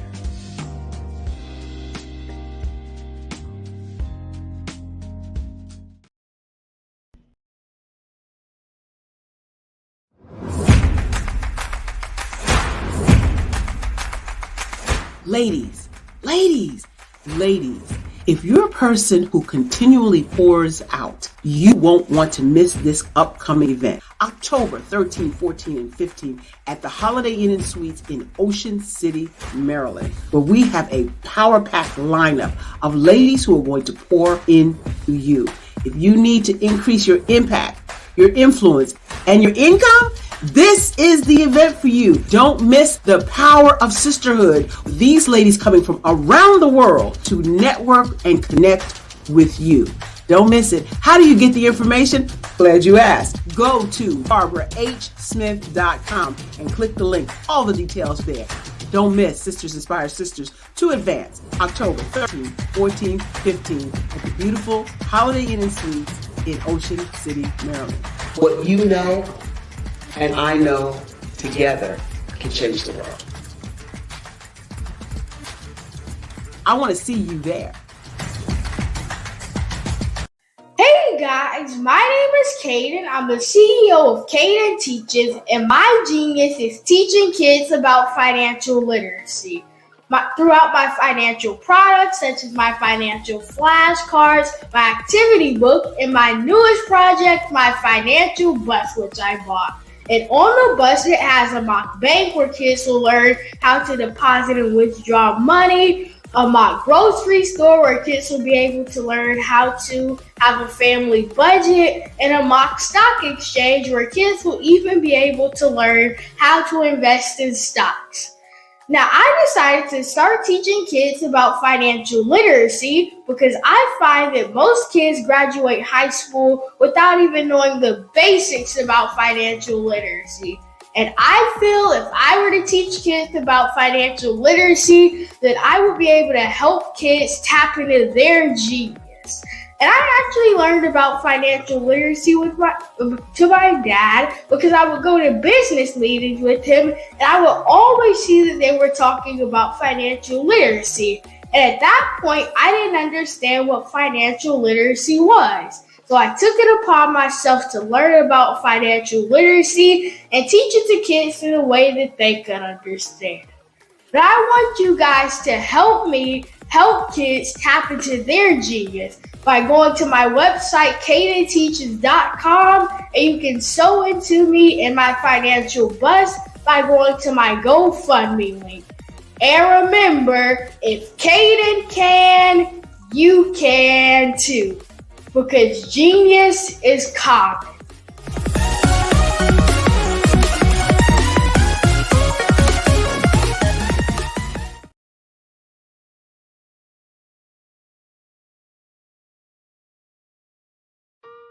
Hello, this is Israel, and I am CEO of Daydreams Interactive and author of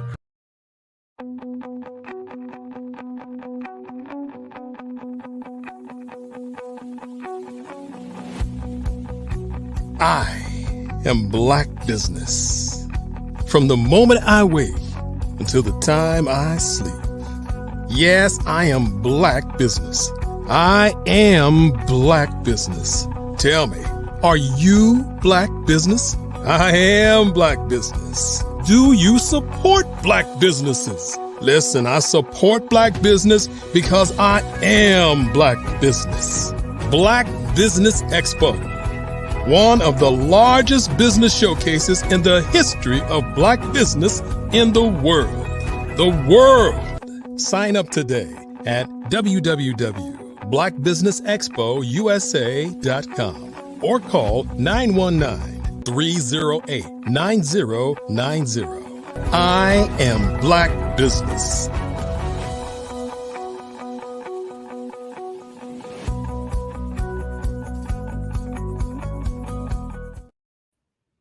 Hello, everyone. Good evening, business owners, entrepreneurs, thought leaders, and corporations. Welcome to the Black Business Network. My name is Grant McGaw, CEO of 5-Star BDM. I am your business moderator for this evening on the Black Business Network. The Black Business Network is a 24-hour business network showcasing Black businesses, business owners, entrepreneurs, and thought leaders worldwide. We have speakers from North Carolina, London, Singapore, Africa, Japan, Australia, and cities all over the United States. The Black Business Network is a global community sharing its business knowledge to empower, inspire, and educate businesses about business. Today, we are joined by a true luminary in human development, Dr. Norma Hollis. For over 3 decades, Dr. Hollis has dwelled deep into the essence of authenticity, crafting programs that nurture self-awareness and expand consciousness. Through personal, professional, and lifestyle lenses, she redefines life, leadership, and business. A trailblazer, Dr. Norma was the first Black woman to pioneer a speaker bureau dedicated to Black voices. Today, she leverages that legacy to coach leaders on the profound power of authenticity in their personal spheres, family, and workplaces. With Dr. Hollis, the journey is about embracing our authentic selves and letting that genuine voice resonate. So let's dive into the depths of authentic living with Dr. Norma Hollis. Hello, Grant McNair. I just love that bio you just read. I want a copy of that. Who wrote that? I didn't write that. I didn't write it. Somebody rewrote what I wrote. I like it. Well, I'm glad you. I love that you liked it. It's beautiful. Love what you do. I'm gonna get out of your way. Genius is coming, and I'll see you on the other side. Well, hello, you young people that are here today. I know today's program is geared towards those that are a lot younger than me. And you can consider me your godmother of authenticity, because I have learned a lot about what it means to be authentic in my journey. And I'm going to say some things to you that will be hopefully of value to you as you're on your journey in this planet called Earth, and in your spacesuit, if you will, as a Black person, male or female, in your profession as a business leader or corporate leader, and you're listening today at the Black Business Network. So I'm going to take you on a journey through things I suggest you be aware of in your journey through life. And let's start. We're going to go chronological. And I'm assuming that all of you that are here, I know there's some young people, but I'm going to start with pretty much 20, because prior to 20, you're not really making all your own decisions. Your decisions are extremely influenced by your parents, and which is fine. But by the time you get to 20 or so, you are generally out of your parents' house. Maybe you are in college. Maybe you have started your own career in another way. But in any event, you are you feel that you're grown. You've been waiting to be grown for a long time. And trust me, there are different levels of grown. You've reached the first level of being grown. And in this first level in your 20s, it's really a test of your grit in many ways. Because first of all, you come into your 20s with the values that your parents or your caregivers gave you. So you didn't get a chance to choose what values you were going to live by. You know, we all come born by parents. Most of us grow up with our parents in our parents' home, oftentimes in a single parent home without a male in the family, and sometimes the reverse, with a male and not a female. In any event, we grow up with the values of the people who raised us. Now, when you're in your 20s, you begin to question those values, because you start meeting people outside of your community, people outside of your school environment, people outside of your church environment. And if you are in college, you begin to meet people who have different values than you. I remember when I started college at Michigan State University a few decades ago, there were white students there in the dormitory who had never, ever even seen a Black person. I'm sure that still occurs now, but the comments they said was, "Oh, you're just like us." Yeah, we just have different values, and we were raised in different cultures. So 20s is a time where you're getting exposed to the broadness of what's out there for you.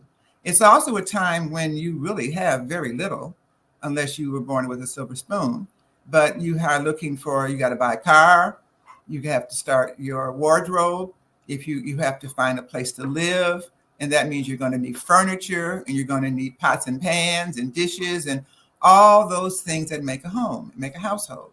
And that's when you have the greatest amount of expense and the least amount of money. So the best advice I can give you in your 20s is to be wary of making long-term financial commitments. What's a long-term financial commitment?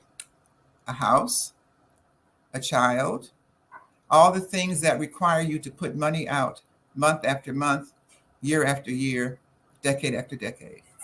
So I'm not saying don't do it, because if you start out with a great job and a great plan and everything like that, you know, it makes sense. I can understand now why many parents tell their children to not have any children yourselves until you're 30.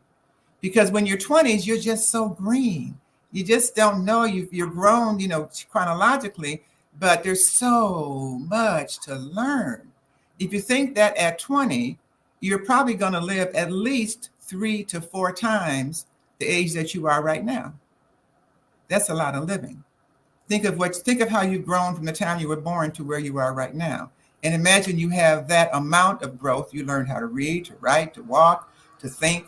you learn so many things, and there's so much more to learn. So for your most authentic life, now when I say authentic, I'm talking also about joy and abundance and happiness, the things that we all want in life, but we seem to be so elusive and hard to find. Unfortunately, when you're 20s, especially in today's age, by the time you're 20, you've seen so much stuff that's influencing your thinking. You've seen commercials everywhere telling you to buy this, buy that, do this, do that. You've seen video games that may be violently oriented.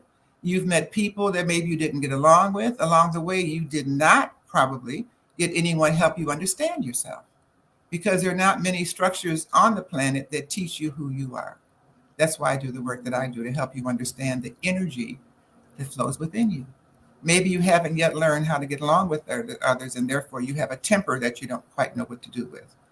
These are the times you're learning your emotions, you're learning who you are away from your parents, and you don't have your parents there necessarily to be the ones that catch you if you fall, or that guide you along the way. Or on the other side of that, you don't want their advice. You want to go out there and try for yourself, and that's okay too.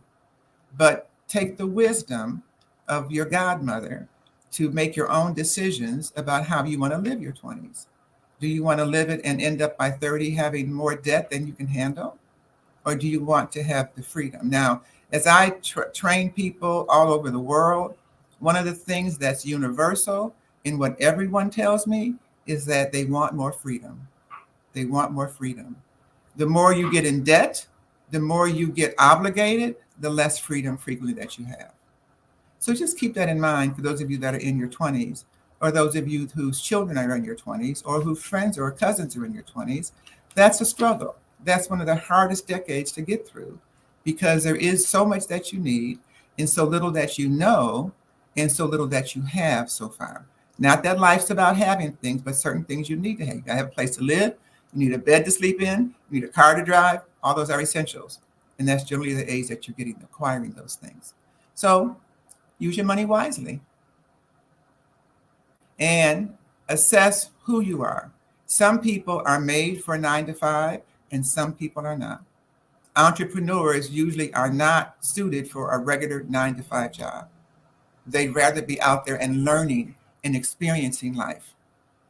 And it's hard to do that in 9 to 5. In 9 to 5 job, what you're experiencing is the drive to work every day, being around people that you just might not get along with because your values might be too much separated, and the financial challenges. So use your 20s wisely. Now let's go to the 30s. The 30s is a time when you've pretty much figured out who you are to a certain extent, to the degree that you can with the knowledge that you have. You're really clear that it takes money to survive, and you're probably pretty much on a money quest. You're trying to figure out how to make the most amount of money with the least amount of work, or the most amount of money in the wisest way, or the most amount of money the easiest way, or the most amount of money any other way. But you want to amass money. You've heard people say and talk about money regularly all your life, and a lot in your 20s, and you know how important it is. What you may not know, though, is that money is not everything. While money has a value and is important, you need it to get through life. When you make money your goal, you miss out on a whole lot of things that are very, very important to your authenticity. My experience is that the people who are happiest are the ones that actually find their authenticity and live their life being authentic. So 30s is a really good time to really explore more about who you are. You've gotten past your parents' house. You've gotten past your 20s to experience those things that I talked about earlier. And now you're faced with, so what direction is my life really going to go? What values do I really I really believe in? What values do I want to follow during my life? The people that you are around, knowingly or unknowingly, are living by a certain set of values. What you want to do to create the most authentic and happiest life is surround yourself with people whose values are similar to yours.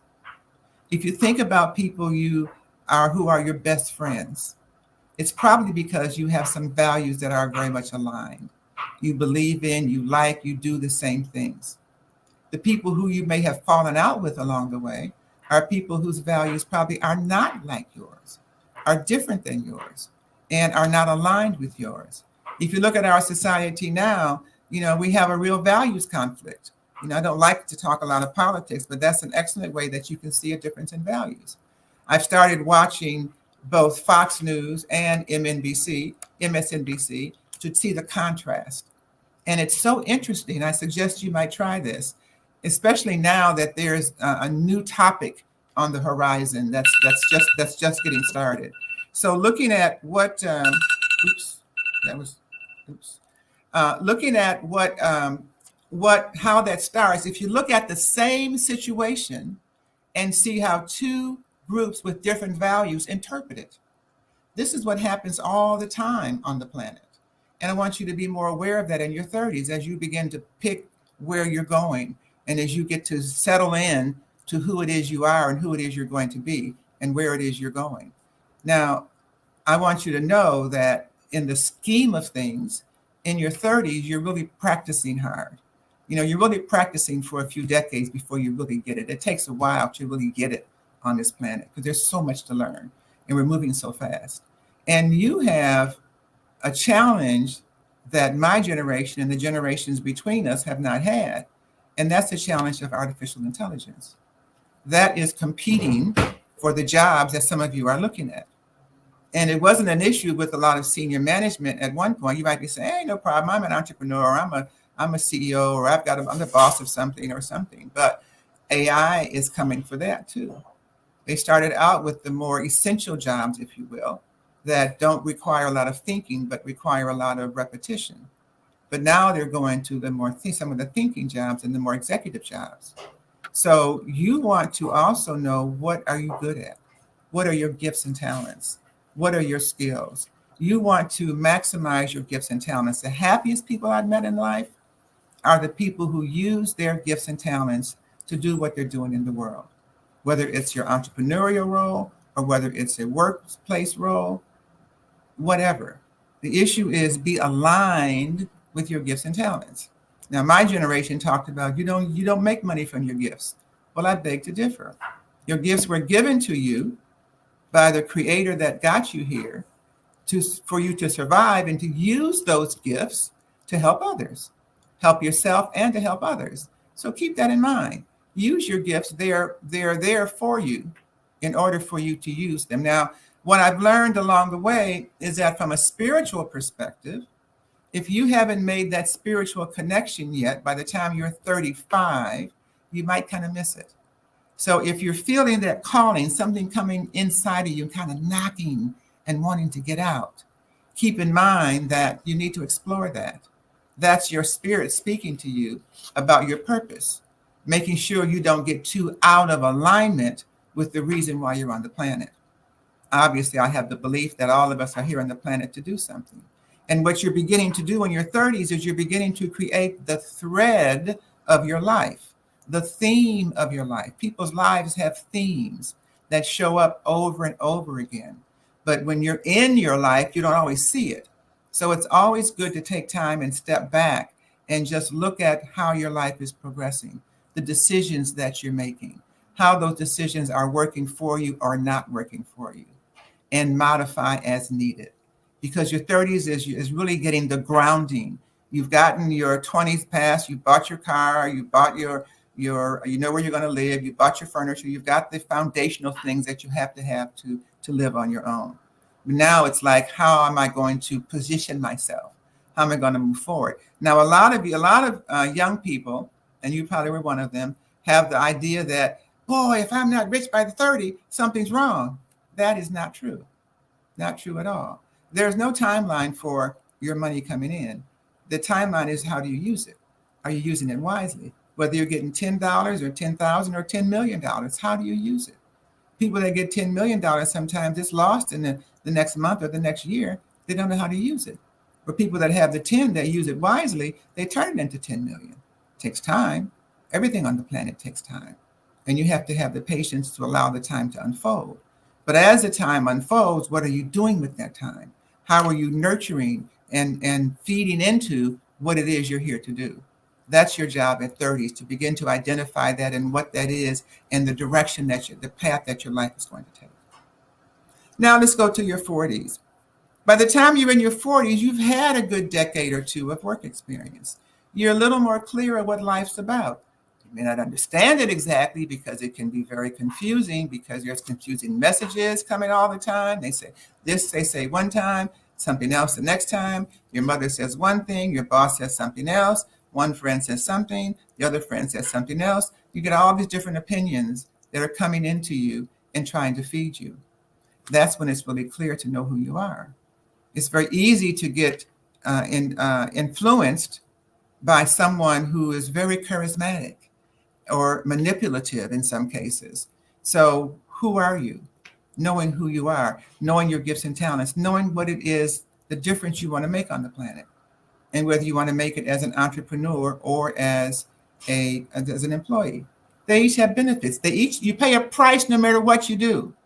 If you decide to take the job and keep the job for a while, what people have told me when I owned my speaker bureau, what I learned is that people lose themselves after a decade or two in a work environment. Doesn't matter what environment it is. Obviously, corporate is a major one of those, but that's not the only one. In any environment, there's a certain culture, and you're pretty much required, if you will, to adapt the culture of your workplace. That's just part of the day. You spend more time there than you do at home with your loved ones in many cases. So you are almost required to adapt to the values of where you're working. That's why it's important to work somewhere that's aligned with your values. That's why it's important to know your values. If you don't know your values, you will adapt others even if they're not right for you. The 40s is the time where your more maturity is coming in. You might be getting a little scared, like, dang, I'm almost 50. It's not a bad thing, trust me. 50 is not what you thought it was when you were a child. When you saw your parents and you saw, oh, they're 50, they're so old. It's not that. It is 50 is a great time, which I'll get to in just a minute, but let me nurture to your 40-year-olds first. But that's when it's time to really make the decision. Am I going to be a full-fledged adult, or am I still going to hold on to those childish tendencies that I might not have gotten rid of yet? How can I be a better adult? How can I be a better person? How can I begin to leverage the things that I've done, the things that I've learned, to continue to build, to continue to grow, to learn more, to prepare myself? Because at 40s, you're still kind of practicing. You really haven't graduated yet now you're an adult and a full adult, but there's a certain graduation point. There's a certain line that you cross when you get old enough to really care more about the contribution than you do about other people, to care more about the legacy you're going to leave than you're caring about your ego. Your ego rules a lot when you're younger. Your ego and your hormones are a lot of the rulers when you're young. So part of your challenge when you're young and what have you is to be, how do you control these? How do you control your ego? How do you manage it? How do you manage your hormones? Those are both very, very important for happy, successful maturity. That's where you want to get. My goal is to help you understand what's in front of you, what's before you, so that you can be as best prepared for it. By 40s also is when your children are beginning to empty nest, or maybe have already empty nested. So you are letting go of the strings of that bond, that gold bond that you had to have with every child that you had. You had to know where they are every moment. And that is very demanding as your responsibility as a parent. You can begin to cut those ties and let the children go on their own. You're still available for them. But it doesn't mean that tie, that gold bond, is quite as strong as it might have been in the past. You're also realizing again that, wow, I've been in the workforce for 10, 20 years. Have I put money aside? Have I planned for my retirement? Have I looked at my body? Have I taken care of my body? I want to do at least 40 more years, right? What's happening with me physically? What's my net wellness? I'm referring a lot to the boxes that you see behind me, which I call dimensions, without dealing with them individually. And I would do that kind of if I have time at the end, but I want to take you through 60 or 70 first. So you can kind of have a sense of what you're preparing for. When you know what's coming forward, you know more about what to do right now. It's hard to tell what's going forward because you're still young. And it's hard to predict the future because you haven't lived enough to predict it a further away. The more you live, the more you can predict, because the more you've seen, then the more you've learned. That's why I'm your godmother, because I've lived enough years to do that. And I'm delighted to be able to share with you the things that I've learned. So now let's go to 50. By 50, you've been in the workforce a few years. By 50, you're a little more sure of who you are. By 50, your hormones are not as demanding as they're not gone, trust me, but they're not as demanding as they were when you were younger. When you reach 50, you know a little bit more about who you are, hopefully, and you've accepted those things about you that may not be perfect. When you're younger, everybody thinks that's supposed to be perfect. Ain't no such thing as perfection. There's nobody who's perfect, no matter what. We all have gaps. We all have things that we can't do well. So that's why it's important to have people around you who know you and who fill the gaps that you can't fill. You see on my grid over here on the side, I have 3 words: think, communicate, and the bottom word is do.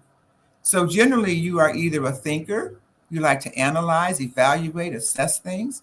You're a communicator, you like to talk to yourself, to others, to the universe, or you like to be out there in the world doing things. So you need all 3. Whatever it is that you're strongest with, you need a partner, a friend, a coworker, or somebody that is on your team, whether it's a personal or professional team, who is strong in the areas where you're weak. It's not about you trying to be the things that you're not. Instead, it's about surrounding yourself with people who have the gifts that you do not have. That's a far healthier perspective because you can't be everything. I run my business as a creative. I'm a creative person who writes programs, and I've been trying to market my business for 12 years. And it has been on a steady pattern. There hasn't been the growth that I've wanted because marketing is not my thing. So I have finally hired 2 different marketing people who are working together to build my company and to get it out there in the world, something I couldn't do. But they couldn't do what I've done. They couldn't do what I have created. The older you get, the more you realize how many people, how many specialties there are in the world, and how you really only have 1, maybe 2, but there's hundreds of them out there. And we need all of them in order for it to work. You know, I have to have surgery coming up, and my little friend that is visiting me right now says that if I could, I did my own diagnosis, I would do the surgery myself if I could. But I can't. I can know what's wrong, but I can't fix it. I can know what's wrong, but I can't give the diagnostic that a physician can give and the words that they can give it. No matter how intelligent I am or think I am or how good I think I am, I can't do the surgery. So I need someone else to do that. You need that in your life too. You realize that more in your 50s. You begin to realize what you're really good at and what really makes you happy, what really gives you joy, what you would do for free or you would do just because you love it so much. That's the awareness, that's the maturity that you're getting, and you're old enough now to do something with it. You're old enough now to move forward with it. And your children are old enough now that you can support them in different ways. They're now becoming adults. It's a different relationship than it was when you were children. That gold bond is not there in the same way. It might be to your grandchildren, and you're realizing what a joy it is to have grandchildren that you can give back to their parents who have that gold bond. You don't have to have that gold string tied to them where you know where they are every day. It's a different environment and a different way to live your life, and you'll be happy when you get to that point, particularly if you took some of the wisdom I shared with you for the 20s and the 30s and the 40s. Now, by the time you get to the 60s, you're really kind of settled. The hormones have settled down a little bit. You kind of know who you are. You lived enough life to be comfortable with yourself or becoming more comfortable. You don't have the anxiety of the push, push, push. Make it happen. Do it, do it, do it. I got to make more money. I gotta. It's more like, okay, this is what I did. This is who I am. This is what works well for me. And that's also the time that your body starts changing in ways that are significant to your longevity. When you get 60, your body tells you, you can't eat what you ate before. You ate that cheese or the sweets or the alcohol you love to drink and all the other things that you did that we really enjoyed, but you might want to do some changing in your diet. You're seeing some changes. You're seeing things that your stomach can't tolerate anymore, or things that bother different parts of your body. And it's time to really decide, am I going to stick with the foods that because they feel good on my tongue, or am I going to focus on what they do to my entire body? You need your entire body for the remainder of your days. And I'm assuming you want to live that as healthy as possible. So when you get to your 60s, it's about the awareness that I have to make some changes. You know, I lived my life well. I want to make it to 100. So you got to change your diet. You got to listen to your body in new ways. Life is about listening all the way, listening to yourself, talking to yourself, listening to your friends, listening to the universe. By the time you're 60, you realize that more, and you can listen more to the voice of God. You can interpret it better. You can listen to the universe as the universe speaks to you. It speaks to you from the very beginning, but you don't always realize it till you get a little bit older. And you realize where you listened and where you didn't listen, and how you might want to tweak your listening differently. Some people actually leave church when they get to their 60s because they realize that a lot of it is about that personal relationship, not just the church relationship. And also they may have different philosophies that are different from the church because you've lived enough life to see what works and doesn't work for you. And therefore you can pick and choose more about what the direction you're going to take and how you're going to live. There's one study that I've read, and it hasn't been fully validated, that says that the 60s is your your most productive decade is in your 60s. That's when you're old enough to know who you are. You're mature enough to have the right emotional energy and the emotional intelligence, hopefully. You're wise enough to make decisions that suit you better. And also generally compassionate enough to help others. And hopefully that's when the point when you really have stepped into your authenticity in the way that you haven't in the past, because you understand more. Your body's not driven by hormones nearly the way it was younger. You realize how much hormones, as much fun as they are, they get in the way sometimes of some decision making. Another one, they make you crazy in some of your decisions. And you laugh at yourself a lot when you get to your 60s. But the important part was you really look at how your diet and what your body's telling you, and making sure that you get to the doctor and you pay attention to changes in your body. It's those changes that'll make the difference of your longevity or not. And by the time you're 70, your body will tell you, hey, look, this is what's going to take you out if you don't take care of it. So you begin to know where you're vulnerable on a physical level. The question is, what do you do about it? Are you still taking pills without chemical pills, without knowing what's in them and what the downside is of the chemicals you're taking? Your body's not made of chemicals. Yet if you're taking pills because the doctor said it, maybe you've got diabetes or you have other kind of problems. And have you taken a holistic perspective? You know, I'm told and I believe that the medical doctors are for diagnostics, for your tests, for your x-rays, for their opinions. But the first line of defense for correcting something is not necessarily a pill, even though you might have been trained to do that. I know I took antibiotics for 40 years, starting when I was 8 years old, because I had ear infections for 55 straight years. And the only way they were treated was through antibiotics. Now that I'm much older than that, of course, it's a little challenging because antibiotics can mess up your body. So whenever I have something going wrong, the first thing I do is go to an integrative medicine doctor, a homeopathic doctor, a naturopathic doctor, or someone other than just the medical doctor. I might go there for the diagnostic, but then I'm going to go someplace else to see how am I going to treat it. Because in reality, the chemicals don't necessarily treat the problem. They just put a Band-Aid on it or temporarily remove it. Not in every case, but that's been my experience and the experience of some others. But I'm getting a different kind of, I even have my medical doctors waiting for the report of my integrative medicine doctor because that person found information that the medical doctors didn't have. It's really interesting the way all this goes, but you don't really get all this till you get a little bit older. because you're being bombarded with everybody's advice, including society, to tell you to do it this way, do it this way, do it this way, do it this way. But if you rely on yourself, if you rely on your head, your heart, and your spirit, your gut, you will get your own answers. It's far more meaningful when the decisions that you make, all of those decades, are made based on your relationship with the energy that got you here. When you make that type of connection with that energy, that's when life becomes altogether different. I made that connection when I was 8 years old. When I was 8 years old was when I had a hole in my eardrum that I talked about a minute earlier about the antibiotics.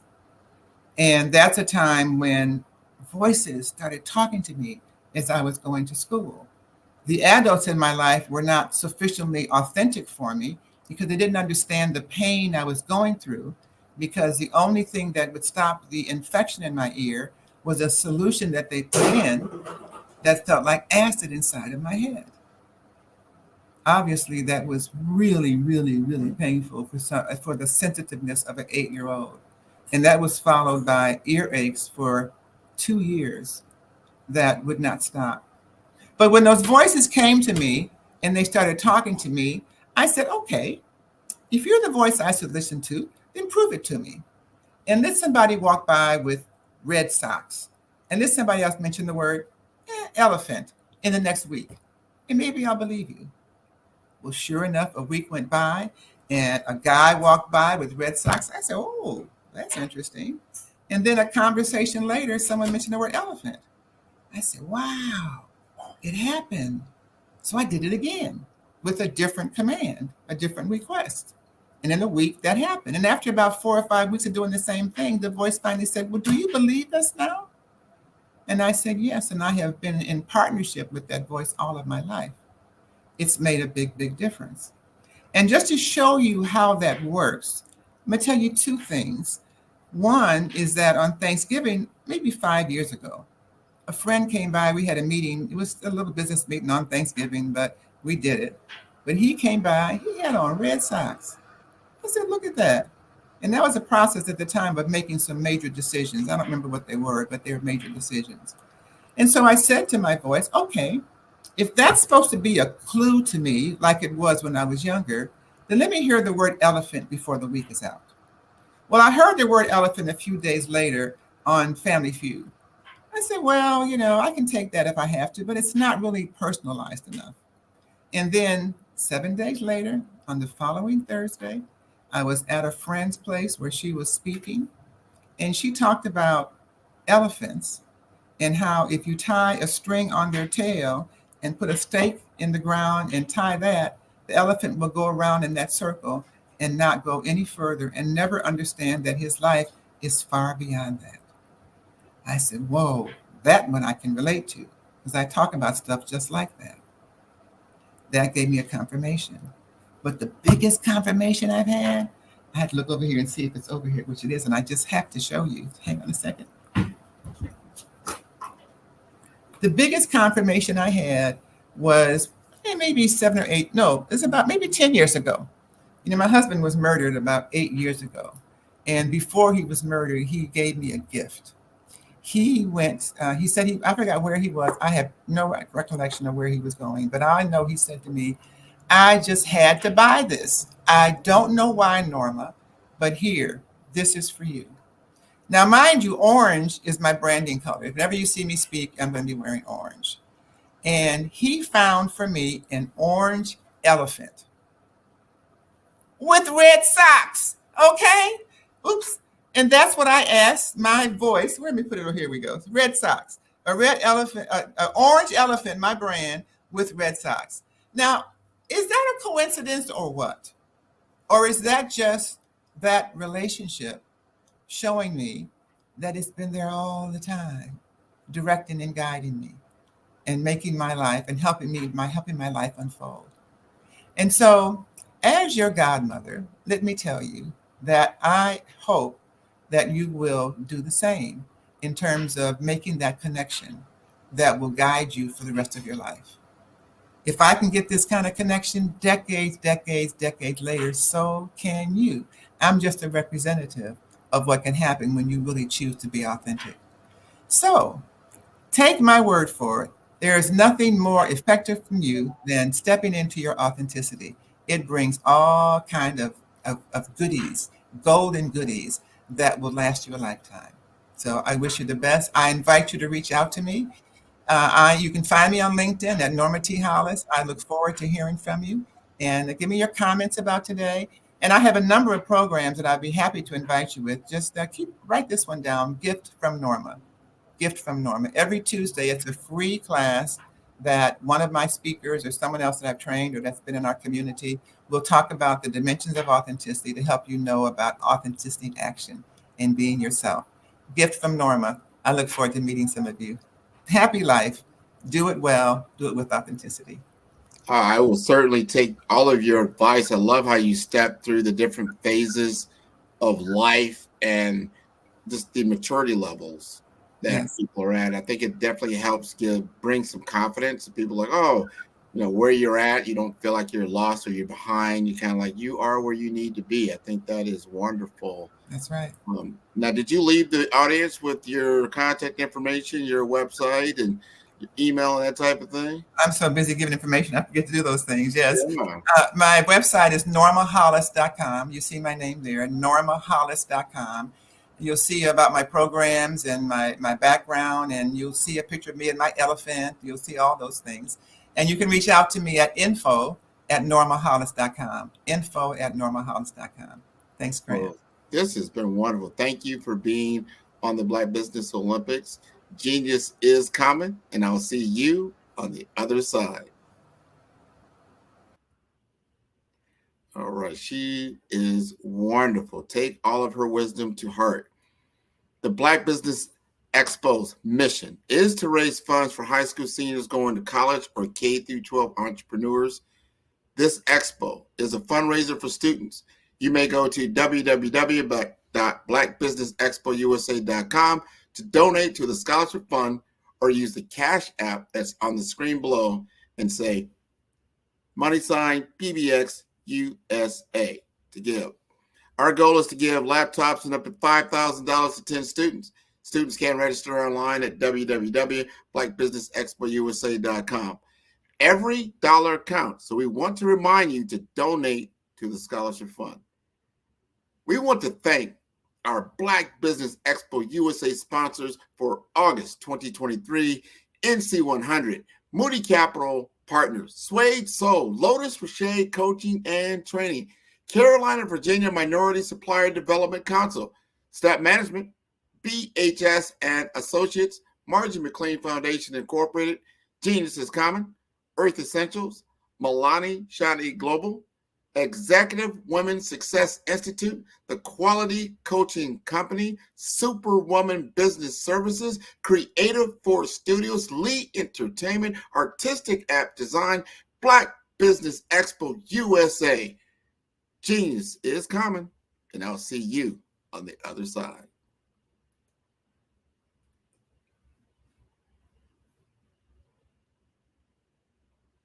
I'm Kennedy Harris. My genius is being an entrepreneur. I'm the CEO of K-Lock, a company where I develop my very own line of kids supplements. I currently market my multivitamin for kids to help combat weak immunity. During the pandemic, research has shown that having a strong immune system is key to fighting off disease. My vitamins are for kids, but adults can benefit from them as well. I'm adding a proprietary blend to my supplement line. I want to create my own blend so that I have a competitive edge in the marketplace. Staying healthy is important to me so that we live longer and have healthier lives. My website is klockproducts.com. That is Klock. Genius is common.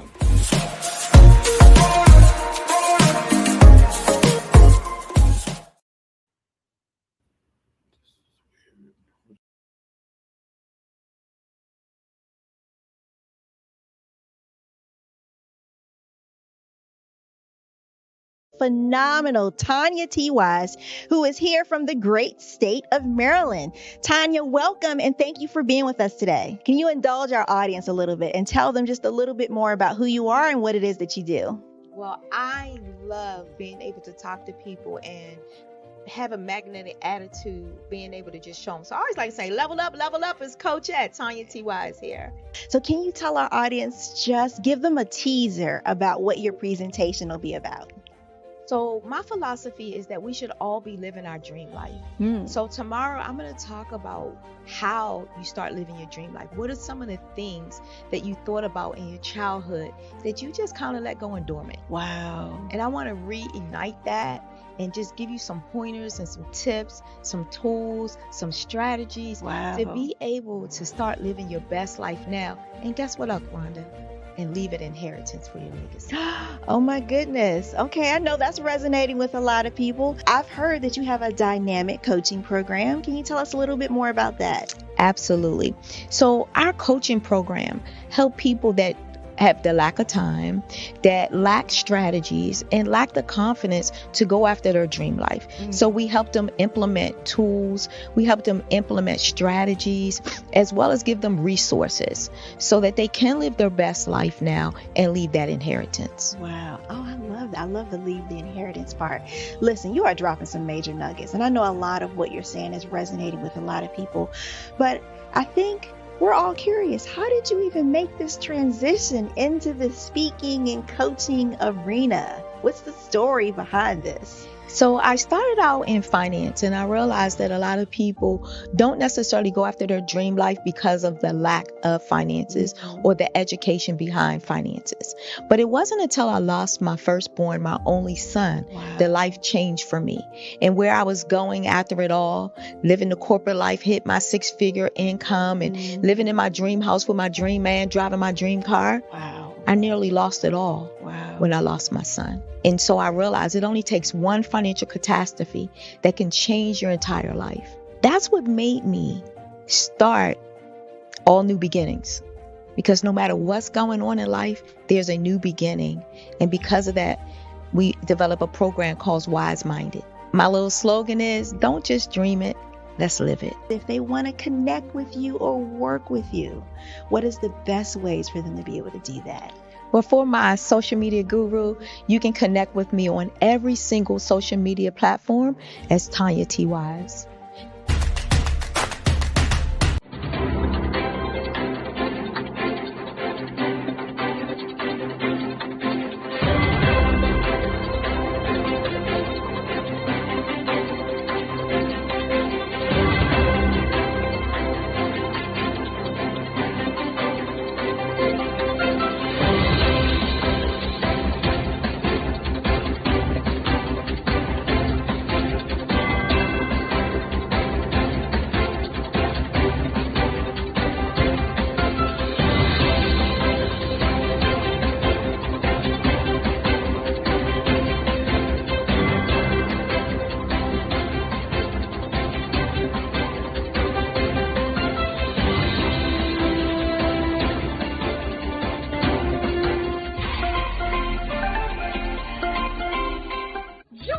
Dr. Eric Kelly III and a host of phenomenal speakers from all around the globe for this 7-day virtual event that you don't want to miss. The mission of the Black Business Expo is to raise scholarship money from kids all the way from high school all the way from college. The Black Business Olympics is one of the largest Black business showcases in the world. It is an opportunity for businesses and companies to showcase their businesses globally. We are going to be giving away laptops up to $5,000 away to students. Again, I'm Olivia Appleberry, the founder of 2 Cents Finance and one of the speakers for the expo. I am so excited to see you there. For more info, go to www.blackbusinessexpousa.com or call 919-308-9090 and hope to see you there. I am Black Business. From the moment I wake until the time I sleep. Yes, I am Black Business. I am Black Business. Tell me, are you Black Business? I am Black Business. Do you support Black businesses? Listen, I support Black business because I am Black business. Black Business Expo, one of the largest business showcases in the history of Black business in the world. The world! Sign up today at www.blackbusinessexpousa.com or call 919-308-9090. I am Black business. I am Black business. From the moment I wake until the time I sleep, I am Black business. I am Black business. Are you Black business? I am Black business. Do you support Black businesses? I support Black business because I am Black business. Black Business Expo, one of the largest business showcases in the history of Black America in North Carolina. Join Dr. Eric Kelly III and a host of phenomenal speakers from all around the globe for this 7-day virtual event that you don't want to miss. The mission of the Black Business Expo is to raise scholarship money from kids all the way from high school all the way from college. The Black Business Olympics is one of the largest Black business showcases in the world. It is an opportunity for businesses and companies to showcase their businesses globally. We are going to be giving away laptops up to $5,000 away to students.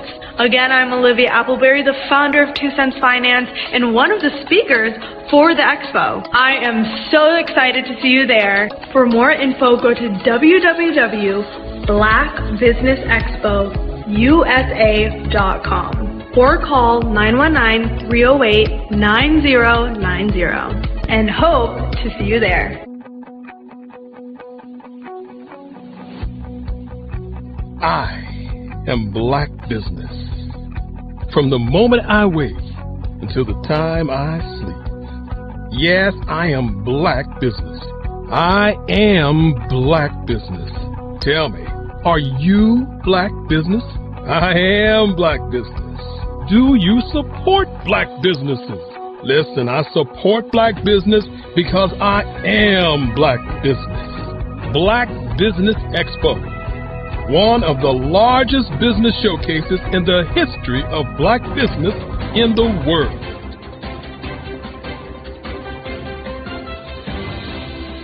Over the past few years, we've seen the growth of existing and new initiatives focused on financial inclusion, building global networks, and reducing the wealth gap in response to the idea there's not enough seats at the table. Whether their outcomes are to increase the representation of Black executives on corporate boards, ensure an inclusive global economy, or to create new U.S. African commercial pathways, the strategies are often carried out by separate programs. The question is, should they be? With the continent of Africa being home to more than half of the world's fastest growing economies, the youngest workforce, over 400 companies generating more than $1 billion annually, 700 generating more than $500 million annually that are poised for growth, and being the destination of nearly $5 billion in venture capital in 2021. Diversifying U.S. and Africa commercial engagement by building bridges between African businesses and their U.S. diaspora should begin being seen as mutually beneficial. From helping to reduce Africa's enormous capital gap to catalyzing two-way trade opportunities, the COVID-19 global pandemic hopefully has taught us that global challenges and opportunities are more interconnected than we thought. During the pandemic, African companies like Unicorn Flutterwave, insurance provider Reliance Health, ride-hailing app Yasir, and 54Gene, the continent's first bank of DNA on people of African descent, proved that when African companies have access to networks, capital, and information, they grow big, grow fast, and create solutions that are valuable to the world. This is why Be Direct was created.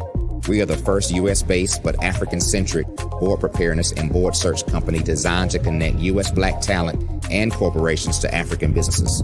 Unique and fundamental to Be Direct's success is our process of helping board candidates adapt their experience and networks to an African context before they're connected to high-growth companies that are looking to locally and globally scale. From our focus groups with African business execs and government leaders, we don't ignore the sentiment that business is easy, but people are hard. Having a pool of board candidates with hard-to-access networks and extensive experience across the business life cycle, including successfully raising capital, is table stakes for an initiative like this. So yes, we have that. But corporate or entrepreneurial success in the U.S. does not guarantee success in Africa. Developed alongside industry partners on the continent, our training program, Be Direct Prep, is designed to transpose their experience to create cultural comfort, understanding, and a commitment to helping businesses in Africa scale. Our board governance sessions are African continental and country specific, integrated with cultural awareness and dexterity training, masterclasses led by African industry execs, and mentoring and coaching from African continental-based facilitators. But even more unique to Be Direct Prep, we cap off our training program with an immersion trip to help candidates that have not been to Africa before see and feel Africa's complexity and opportunity from African soil. We all know traditional network-based board placement has historically left a lot of us out of ever really being in the paid board pipeline. Our strategy supports the work of many great organizations that are successfully filling seats at U.S. board tables by creating more tables for those that are still left on the sideline. It's time to start seeing the role and value of U.S. Black talent and businesses on the continent of Africa differently. Old perceptions and habits limit economic inclusion. Let's transition Black talent and the African businesses they will support from the periphery of the global economy to its core. Living in a global lockdown, we all know now how fast local and global economies can change, and see the value of having businesses that hire, strengthen local value chains, and even grow globally. Status quo in any form holds back progress. We must democratize U.S.-Africa commercial engagement by socially and economically connecting cultures that have long been disconnected. It's time for Africa's U.S. diaspora to redefine their global value by helping African businesses scale continentally and globally. I'd like you to imagine with me, if you will, opening an app where you can collaborate with like-minded individuals from around the world, get inspiration and in-app tools to launch and grow your business, as well as share your knowledge and earn compensation, all in one app. Well, the name of that app is Truso, short for Truly Social. Hi, I'm Matthew Newman, the founder and CEO of Truso. A new concept in social media, Truso is designed from the ground up to be a platform that's both social and empowering for all its users. How exactly do we do that? I'm glad you asked. First, Truso brings the world together via video. Psychologists assert that video provides a significantly more effective connection than audio only. When you enter a community on Truso, you're face to face. Second, on Truso, you don't have to have 1 million followers to monetize. Our business model allows all hosts and moderators to monetize, no matter the size of your following, by 1, producing fee-based content, and 2, inviting others to join the platform as subscribers. Even more, Truso has an in-app resource library with over 100 free resources, forms, and documents to help you build your brand and grow your business. Third, Truso is inclusive. The deaf and hard of hearing communities make up 360 million people worldwide. Unlike audio-only apps, Truso embraces its community, providing a networking platform that allows them to participate via video and closed captioning. We even have a deaf and hard of hearing foundation in the works as well. Fourth, Truso is both social and safe. We refer to Truso as a virtual extension of the beauty shop, barbershop, and brainchild of the community. A place where there's laughter, along with wisdom, growth-oriented conversation, and genuine connections in a safe space. Truso even has proprietary security to ensure we maintain a safe environment for everyone. Where are we at now? Truso is live, y'all. We've launched in beta, and we're acquiring users daily. We have an incredible development and marketing team, plus amazing celebrity influencers at the table, helping us spread the word around the globe, beginning within the African diaspora and beyond by creating a safe space for growth, connection, and collaboration. We're truly excited about Truso. We've created something special for which there is a global market. And we invite you to embark on this journey with us as a shareholder. The future for Truso is truly bright. Join us and let's go there together.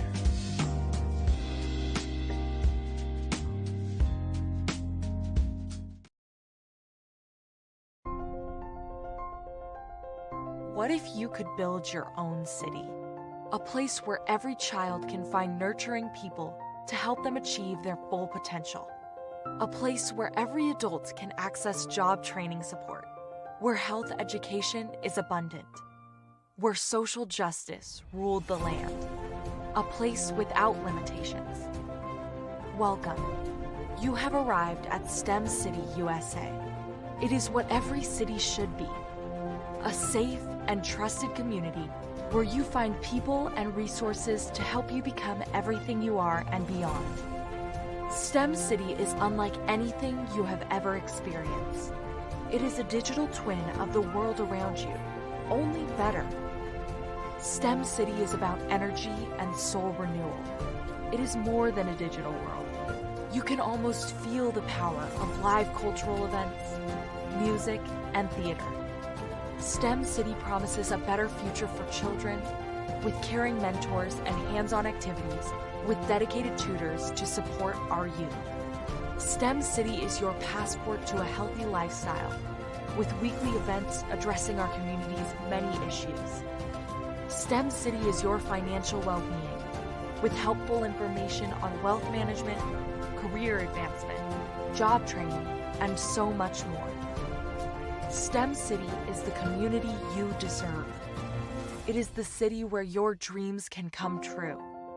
STEM City USA, a place in the sky that is accessible to all who reach for the stars.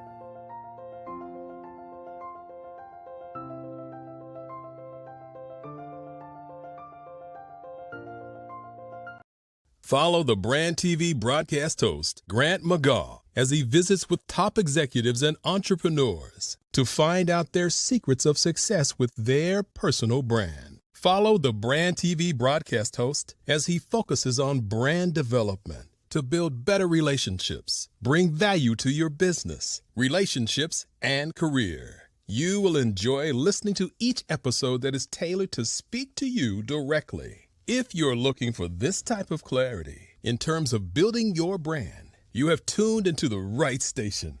Each episode will help you to shape a conversation in the 5-star BDM network of 20,000 professionals and become a springboard for your corporate engagement and business opportunities. Each guest will frame their story in the areas of personal branding, business development, career development, financial empowerment, and technology innovation.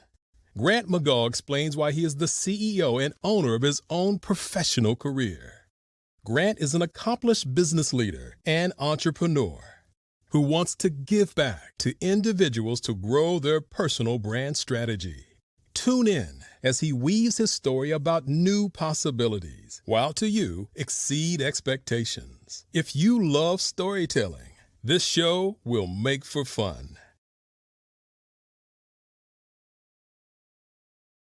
The Black Business Expo's mission is to raise funds for high school seniors going to college or K-12 entrepreneurs.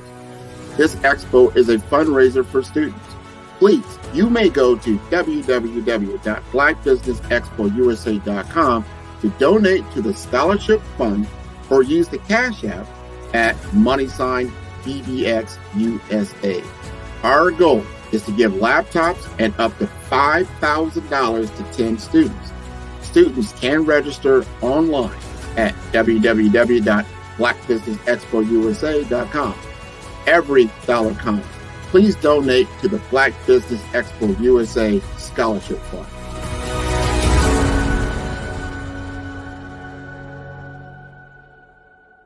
I was born in a little village on the island of Haiti.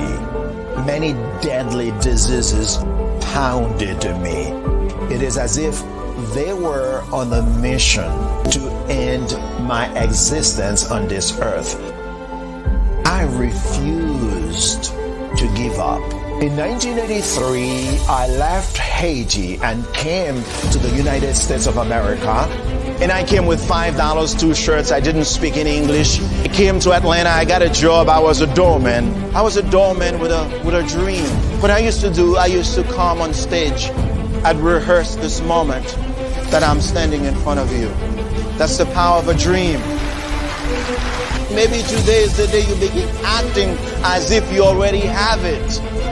And then step out with full force. Take a risk. No condition is permanent. Don't let your situation distract you. You are chosen. You are called. You are born for a purpose in this life.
Building relationships to get you known, get you connected, and get paid.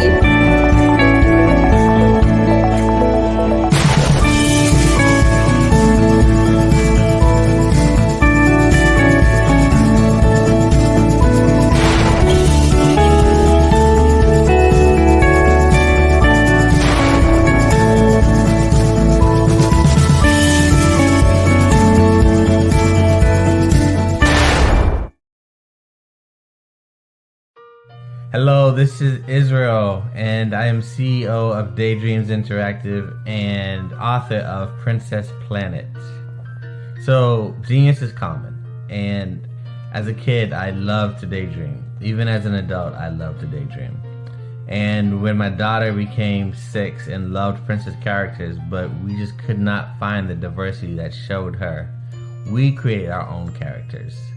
So, for instance, you have Princess Nulu right here. Princess Nulu is from Uganda, and her genius is that she loves to take care of animals. She can actually even listen and hear what they say. And then we have Princess Isabella right here. Princess Isabella, she's from Cuba, and her genius is biochemistry. One day she hopes to eliminate disease.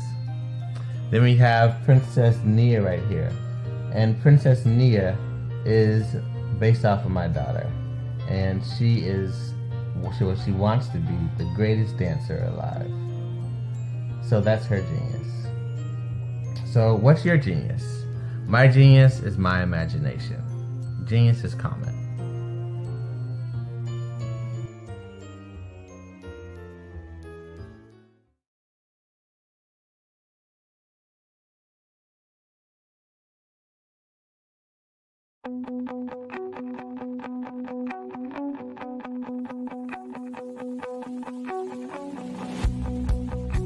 I am Black Business. From the moment I wake until the time I sleep. Yes, I am Black Business. I am Black Business. Tell me, are you Black Business? I am Black Business. Do you support Black businesses? Listen, I support Black business because I am Black business.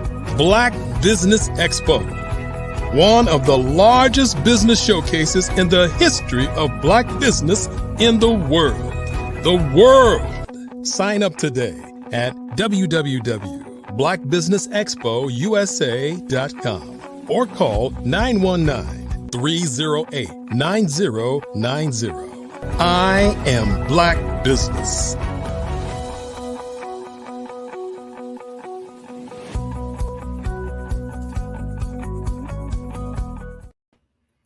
Hello, everyone. Good evening.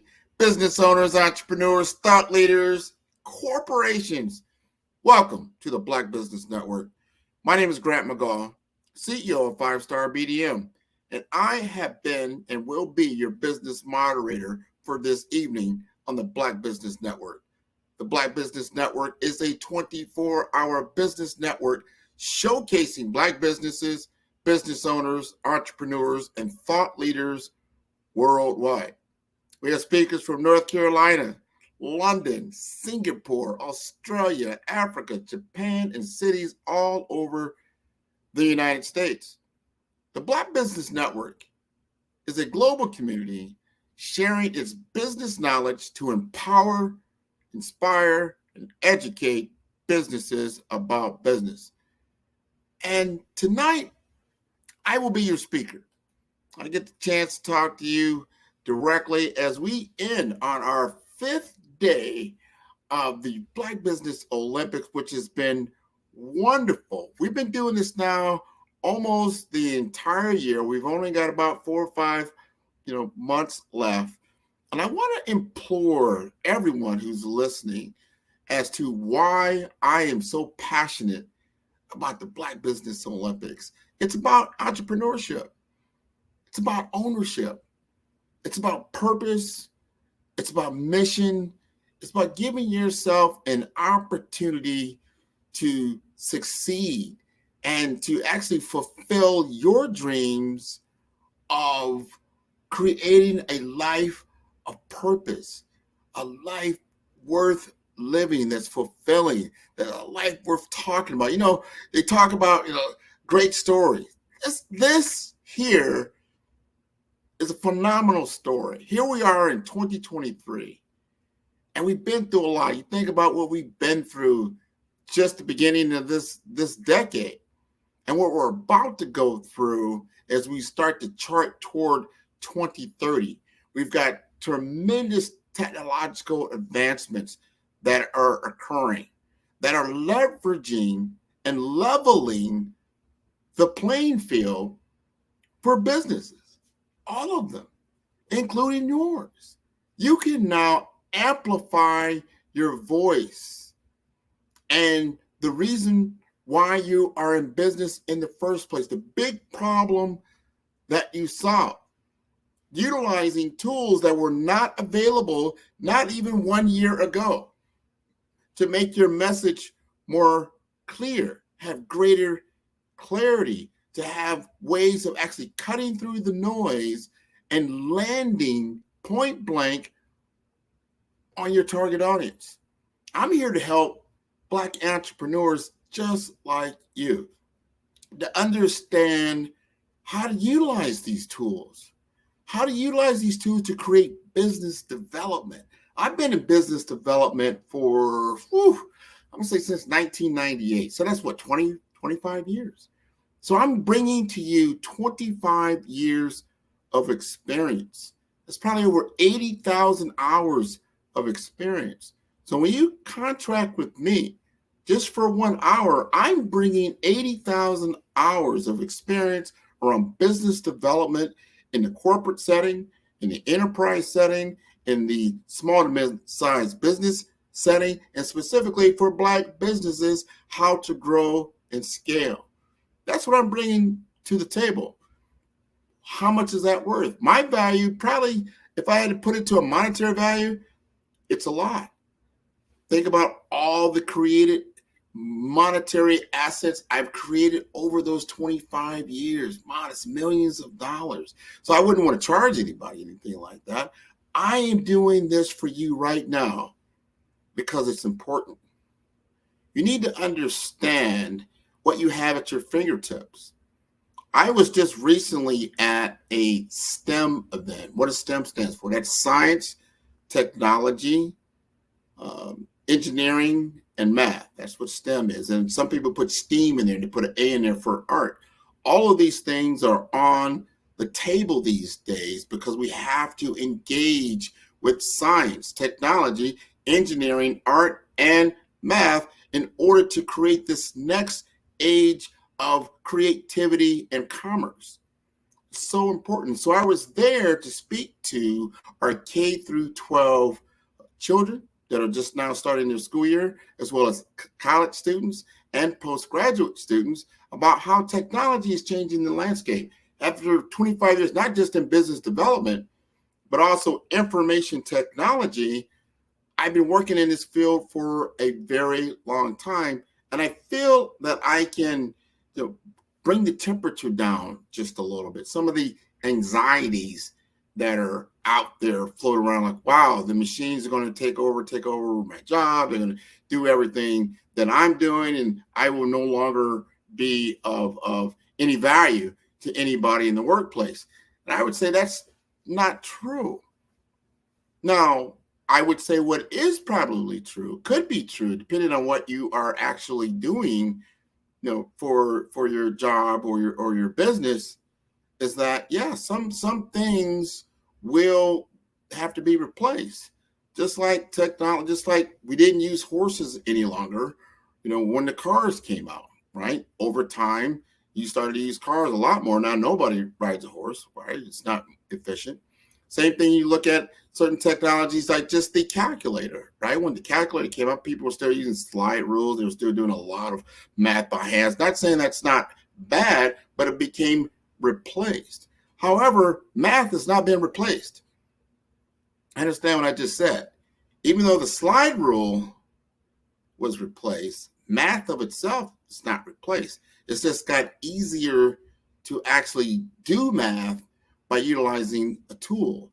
And that's where we're getting into artificial intelligence. We're getting into our computer technological plane and all these things and tools that we can now utilize to actually grow and scale our business. So the fundamentals still do not change. So I want you to start using words like amplification when you think about artificial intelligence. How can it amplify my business? How can it amplify my skill set? How can it amplify my services? You are still the fundamental, right? So it's just actually helping you to grow and scale and get your messaging, your services, and what you can do out there to a larger audience that was once, previously not attainable. Now you have a worldwide audience that you can actually engage with. There's no barrier to you, essentially, by just having something like this, a phone. Imagine, like 25 years ago, you didn't have this. This is not really a phone. We really shouldn't even call it that, but we do because we're used to it. It's almost a cellular phone, but really what it is a microcomputer. And as a microcomputer connected to the worldwide internet, it has access to incredible information, incredible knowledge, incredible wisdom. The only barrier that we're facing right now when it comes to an even playing field is our ability to utilize these tools. Utilize the tool to gain information, to get the right information, not the clutter. If you're going to allow certain medias to actually just feed you what they want to feed you, and you're not being proactive in actually programming your feed, your social media, to bring to you the information, knowledge, and wisdom that you seek. So if you're looking at your YouTube and you're looking at your TikTok, you're looking at your Facebook, your Twitter or X, your Instagram, your LinkedIn, and you're saying, wow, this social media is just cluttered with a bunch of nonsense and low-level information. You got to look at, okay, who am I connected to? Why am I connected to them? And because the AI doesn't know any better. It's still information, still artificial intelligence. It's just saying, hey, you connected with Grant, and Grant puts this information out. So we're going to start sending you more information that's similar to what Grant does. That's what all it does. There's no difference. It's a giant like mail system. So if you're interacting with certain information on a continuous basis, it's going to continuously give you that type of information back. So you need to take control of the information that is coming to you through these technological channels.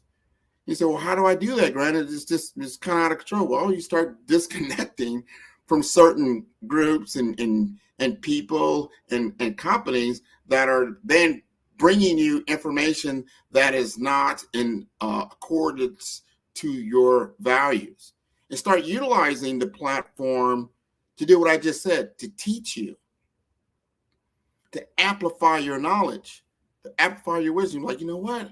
I don't know a lot about finance and business finance in my area. What does that look like? And you can now get that information immediately.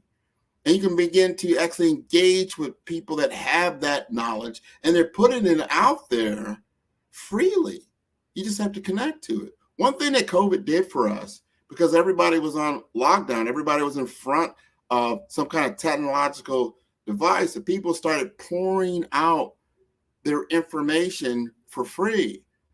Normally you pay for this because it's so important. This person has spent a lifetime accumulating this knowledge and this experience, and now they're able to give you that knowledge, right? Normally you pay for that, and it's worth what you would actually pay for. But all that information is still out there. There's so much. So there's probably not any topic, anything that you need for a skill set. I am so impressed now. I couldn't believe it. I remember just, growing up, and you think about, wow, how to change a tire, just for instance.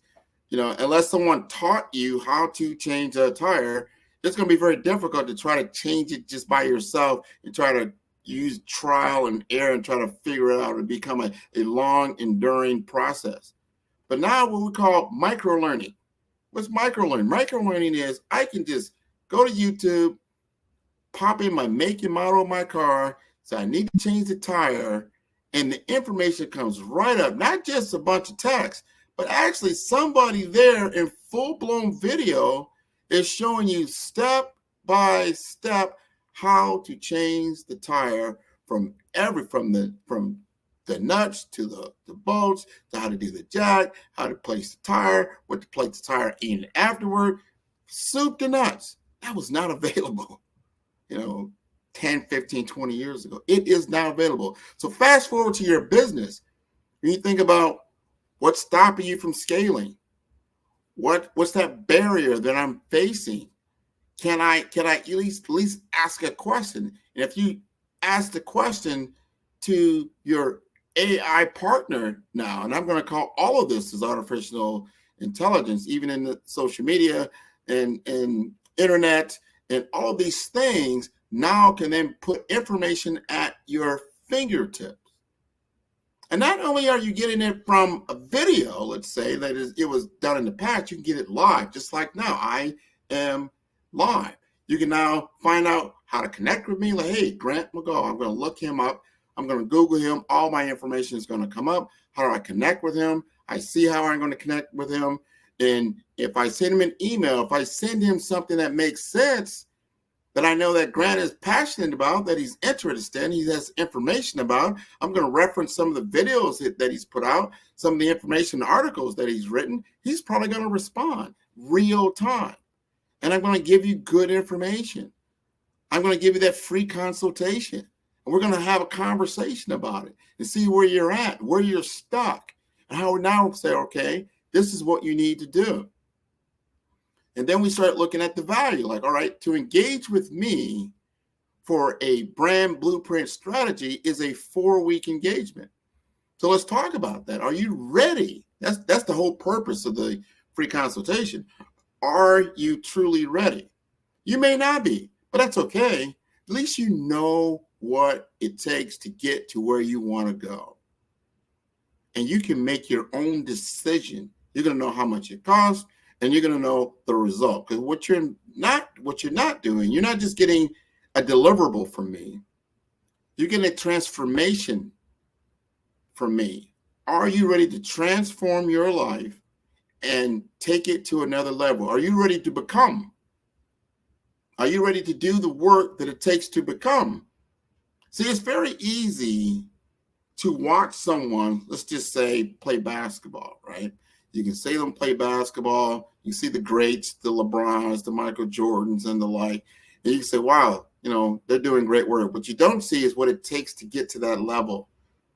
And that's what I'm going to ask you. Where do you want to be? What level do you want to operate on? Do you know what it takes to be there? And then I will do a comparison. I do a skills gap analysis with you. So, okay, in order to be this type of entrepreneur, this type of business owner, you're going to need to have these skill sets to operate a multi-million-dollar business, a multi-billion-dollar business, or a multi-thousand. It really depends on the level that you want to operate, but you need to understand what it takes. And then you're going to have that knowledge. Then you have to ask that serious question to yourself.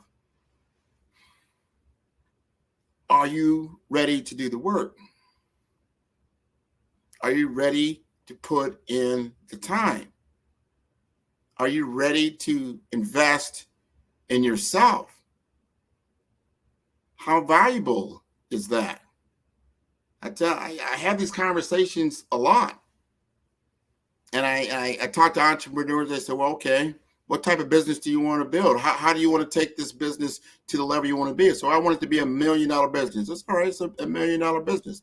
That's fine. Where are you at now? Well, I'm running around $20, $30, $40, $50,000 in revenue, but I think I can scale it. So, okay, that's fine. What does it take to go from $40,000, $50,000 a year in revenue to $1 million? What does that look like?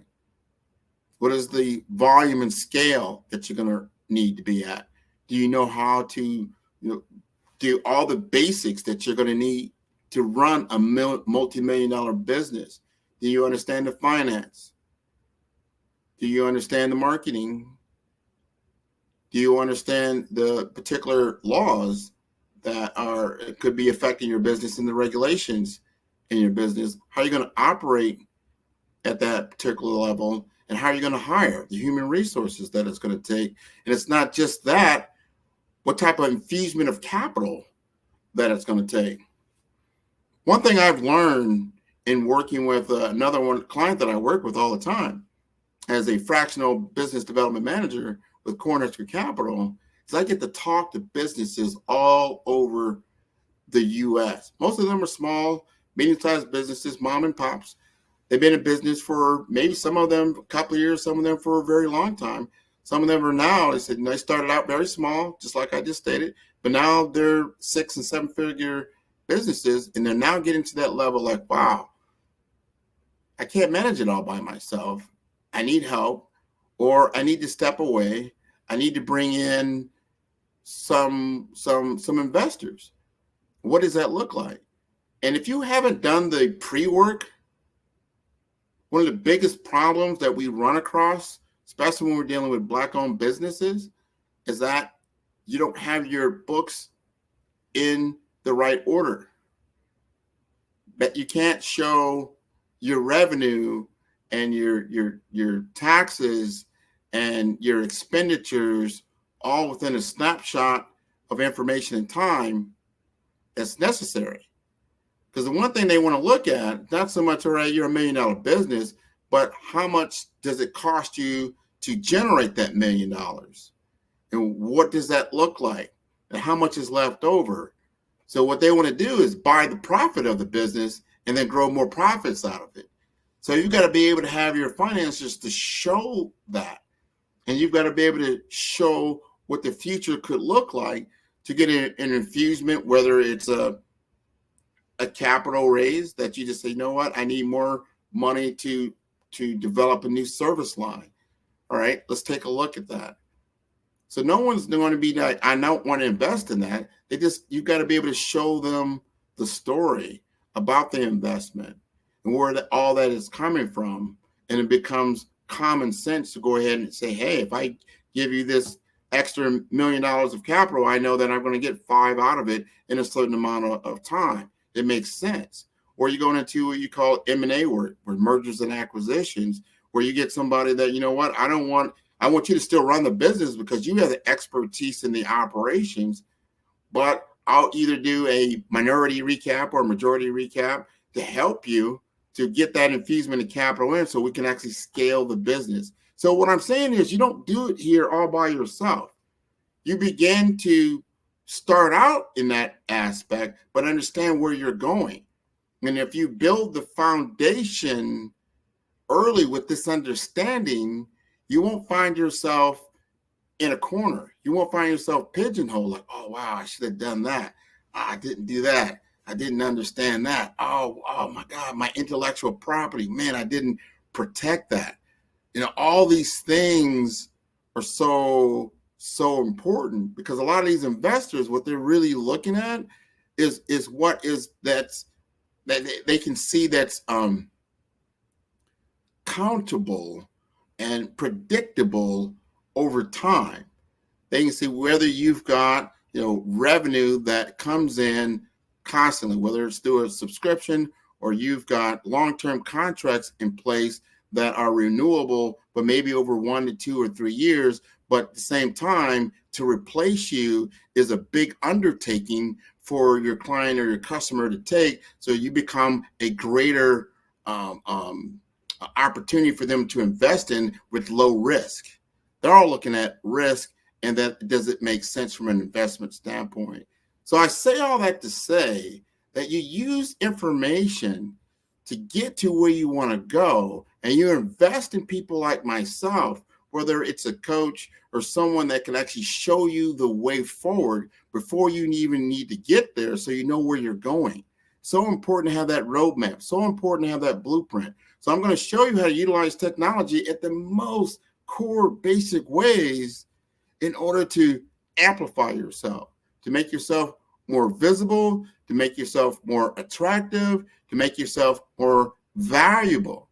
Beauty is in the eye of the beholder. So if you were doing great things, which I did find out at my STEM event that I went to, I talked about earlier, someone there is actually created Black-owned business, multi-million-dollar business, e-commerce business, doing CMOS and elderberries and selling them online as the e-commerce. And they actually were on Shark Tank, I think about a year or so ago, and they got an infusement of capital from Mark Cuban for about $600,000, and they've already doubled that and become a multi-million-dollar company.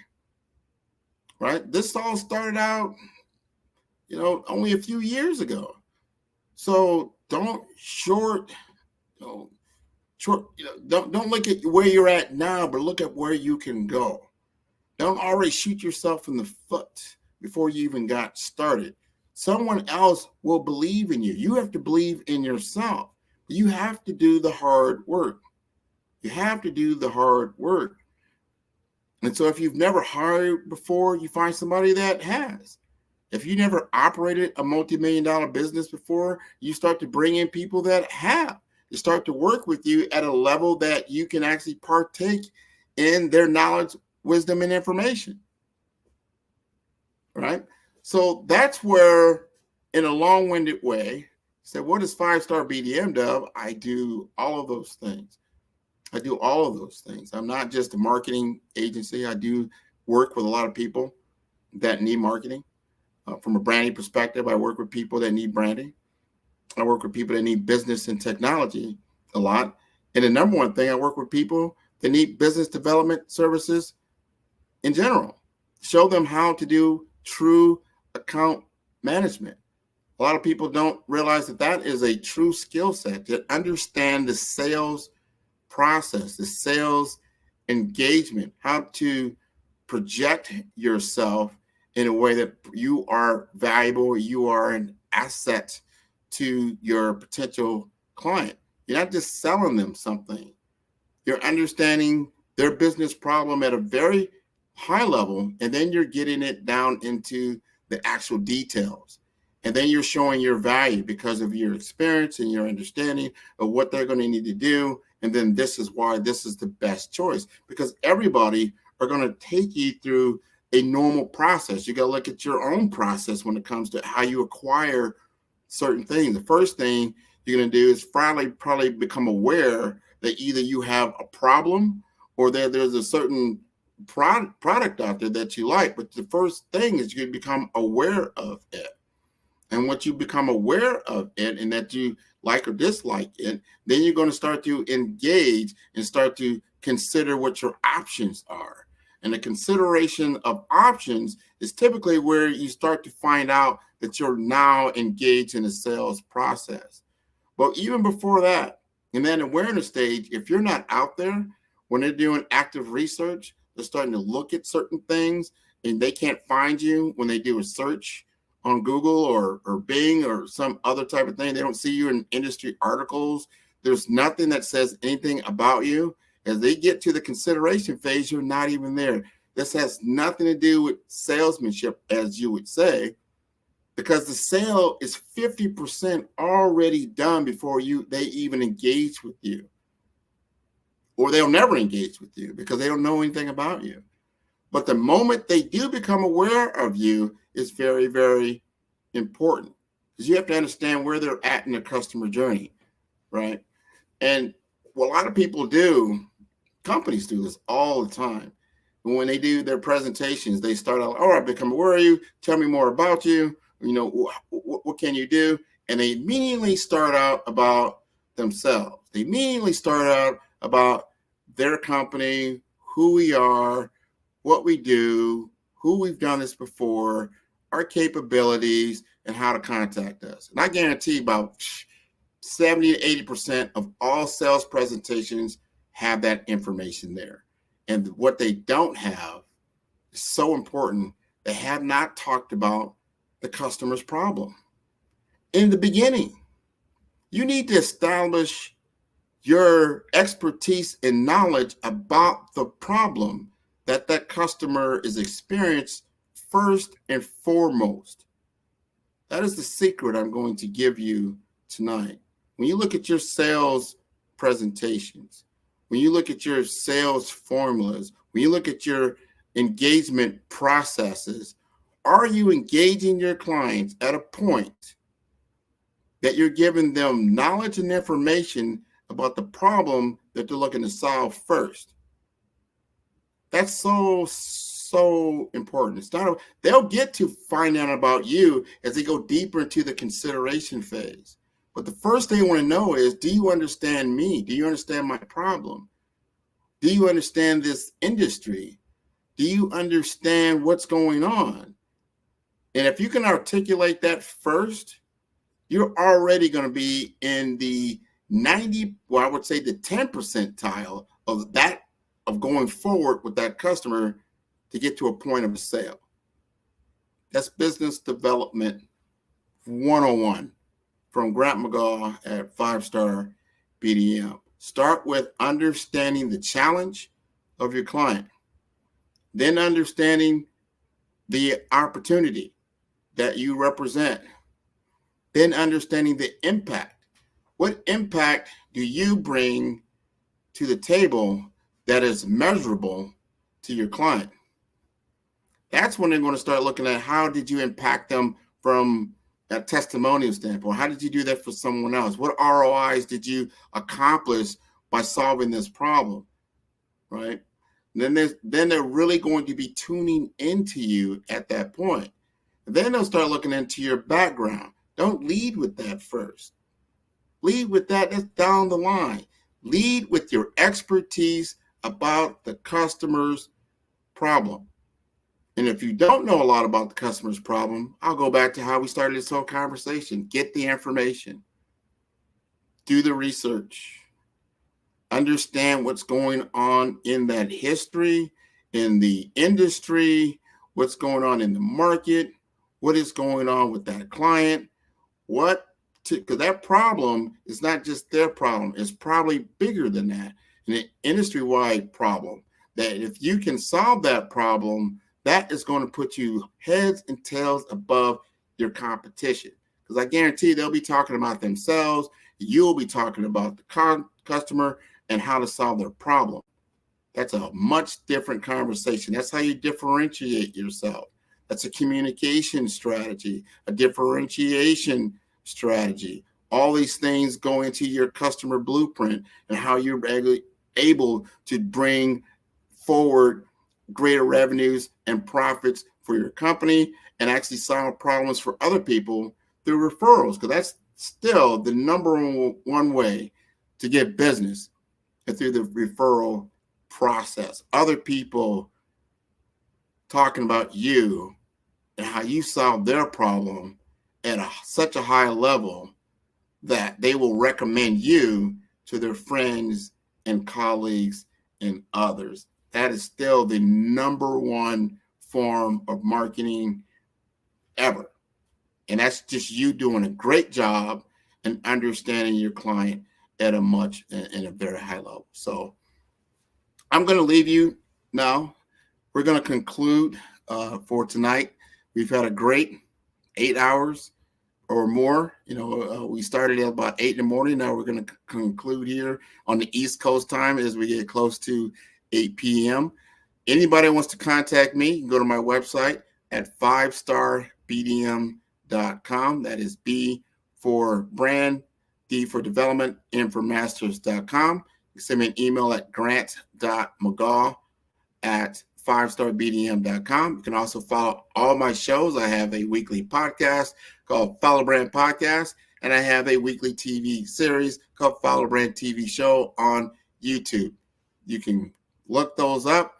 You can take a look at those. I have over 100, I think we're close to maybe 200 interviews with different people with expertise and knowledge in the fields of business development, career development, personal branding, executive presence, brand mastery, financial empowerment. All that's available for free for you to grow your business. So thank you very much for having me tonight.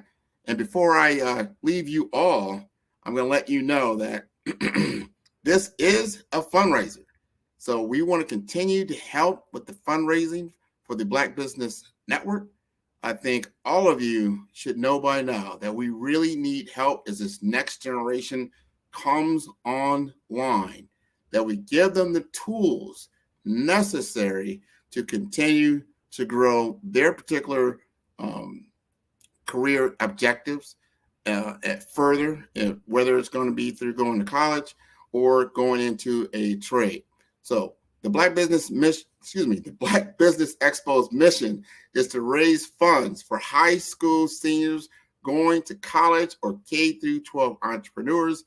This expo is a fundraiser for students. You may go to www.blackbusinessexpousa.com to donate to a scholarship fund or use the Cash App that's on the screen below. That's that $BBX USA. And our goal is to give laptops and up to $5,000 to 10 students. Students can register online at www.blackbusinessexpousa.com.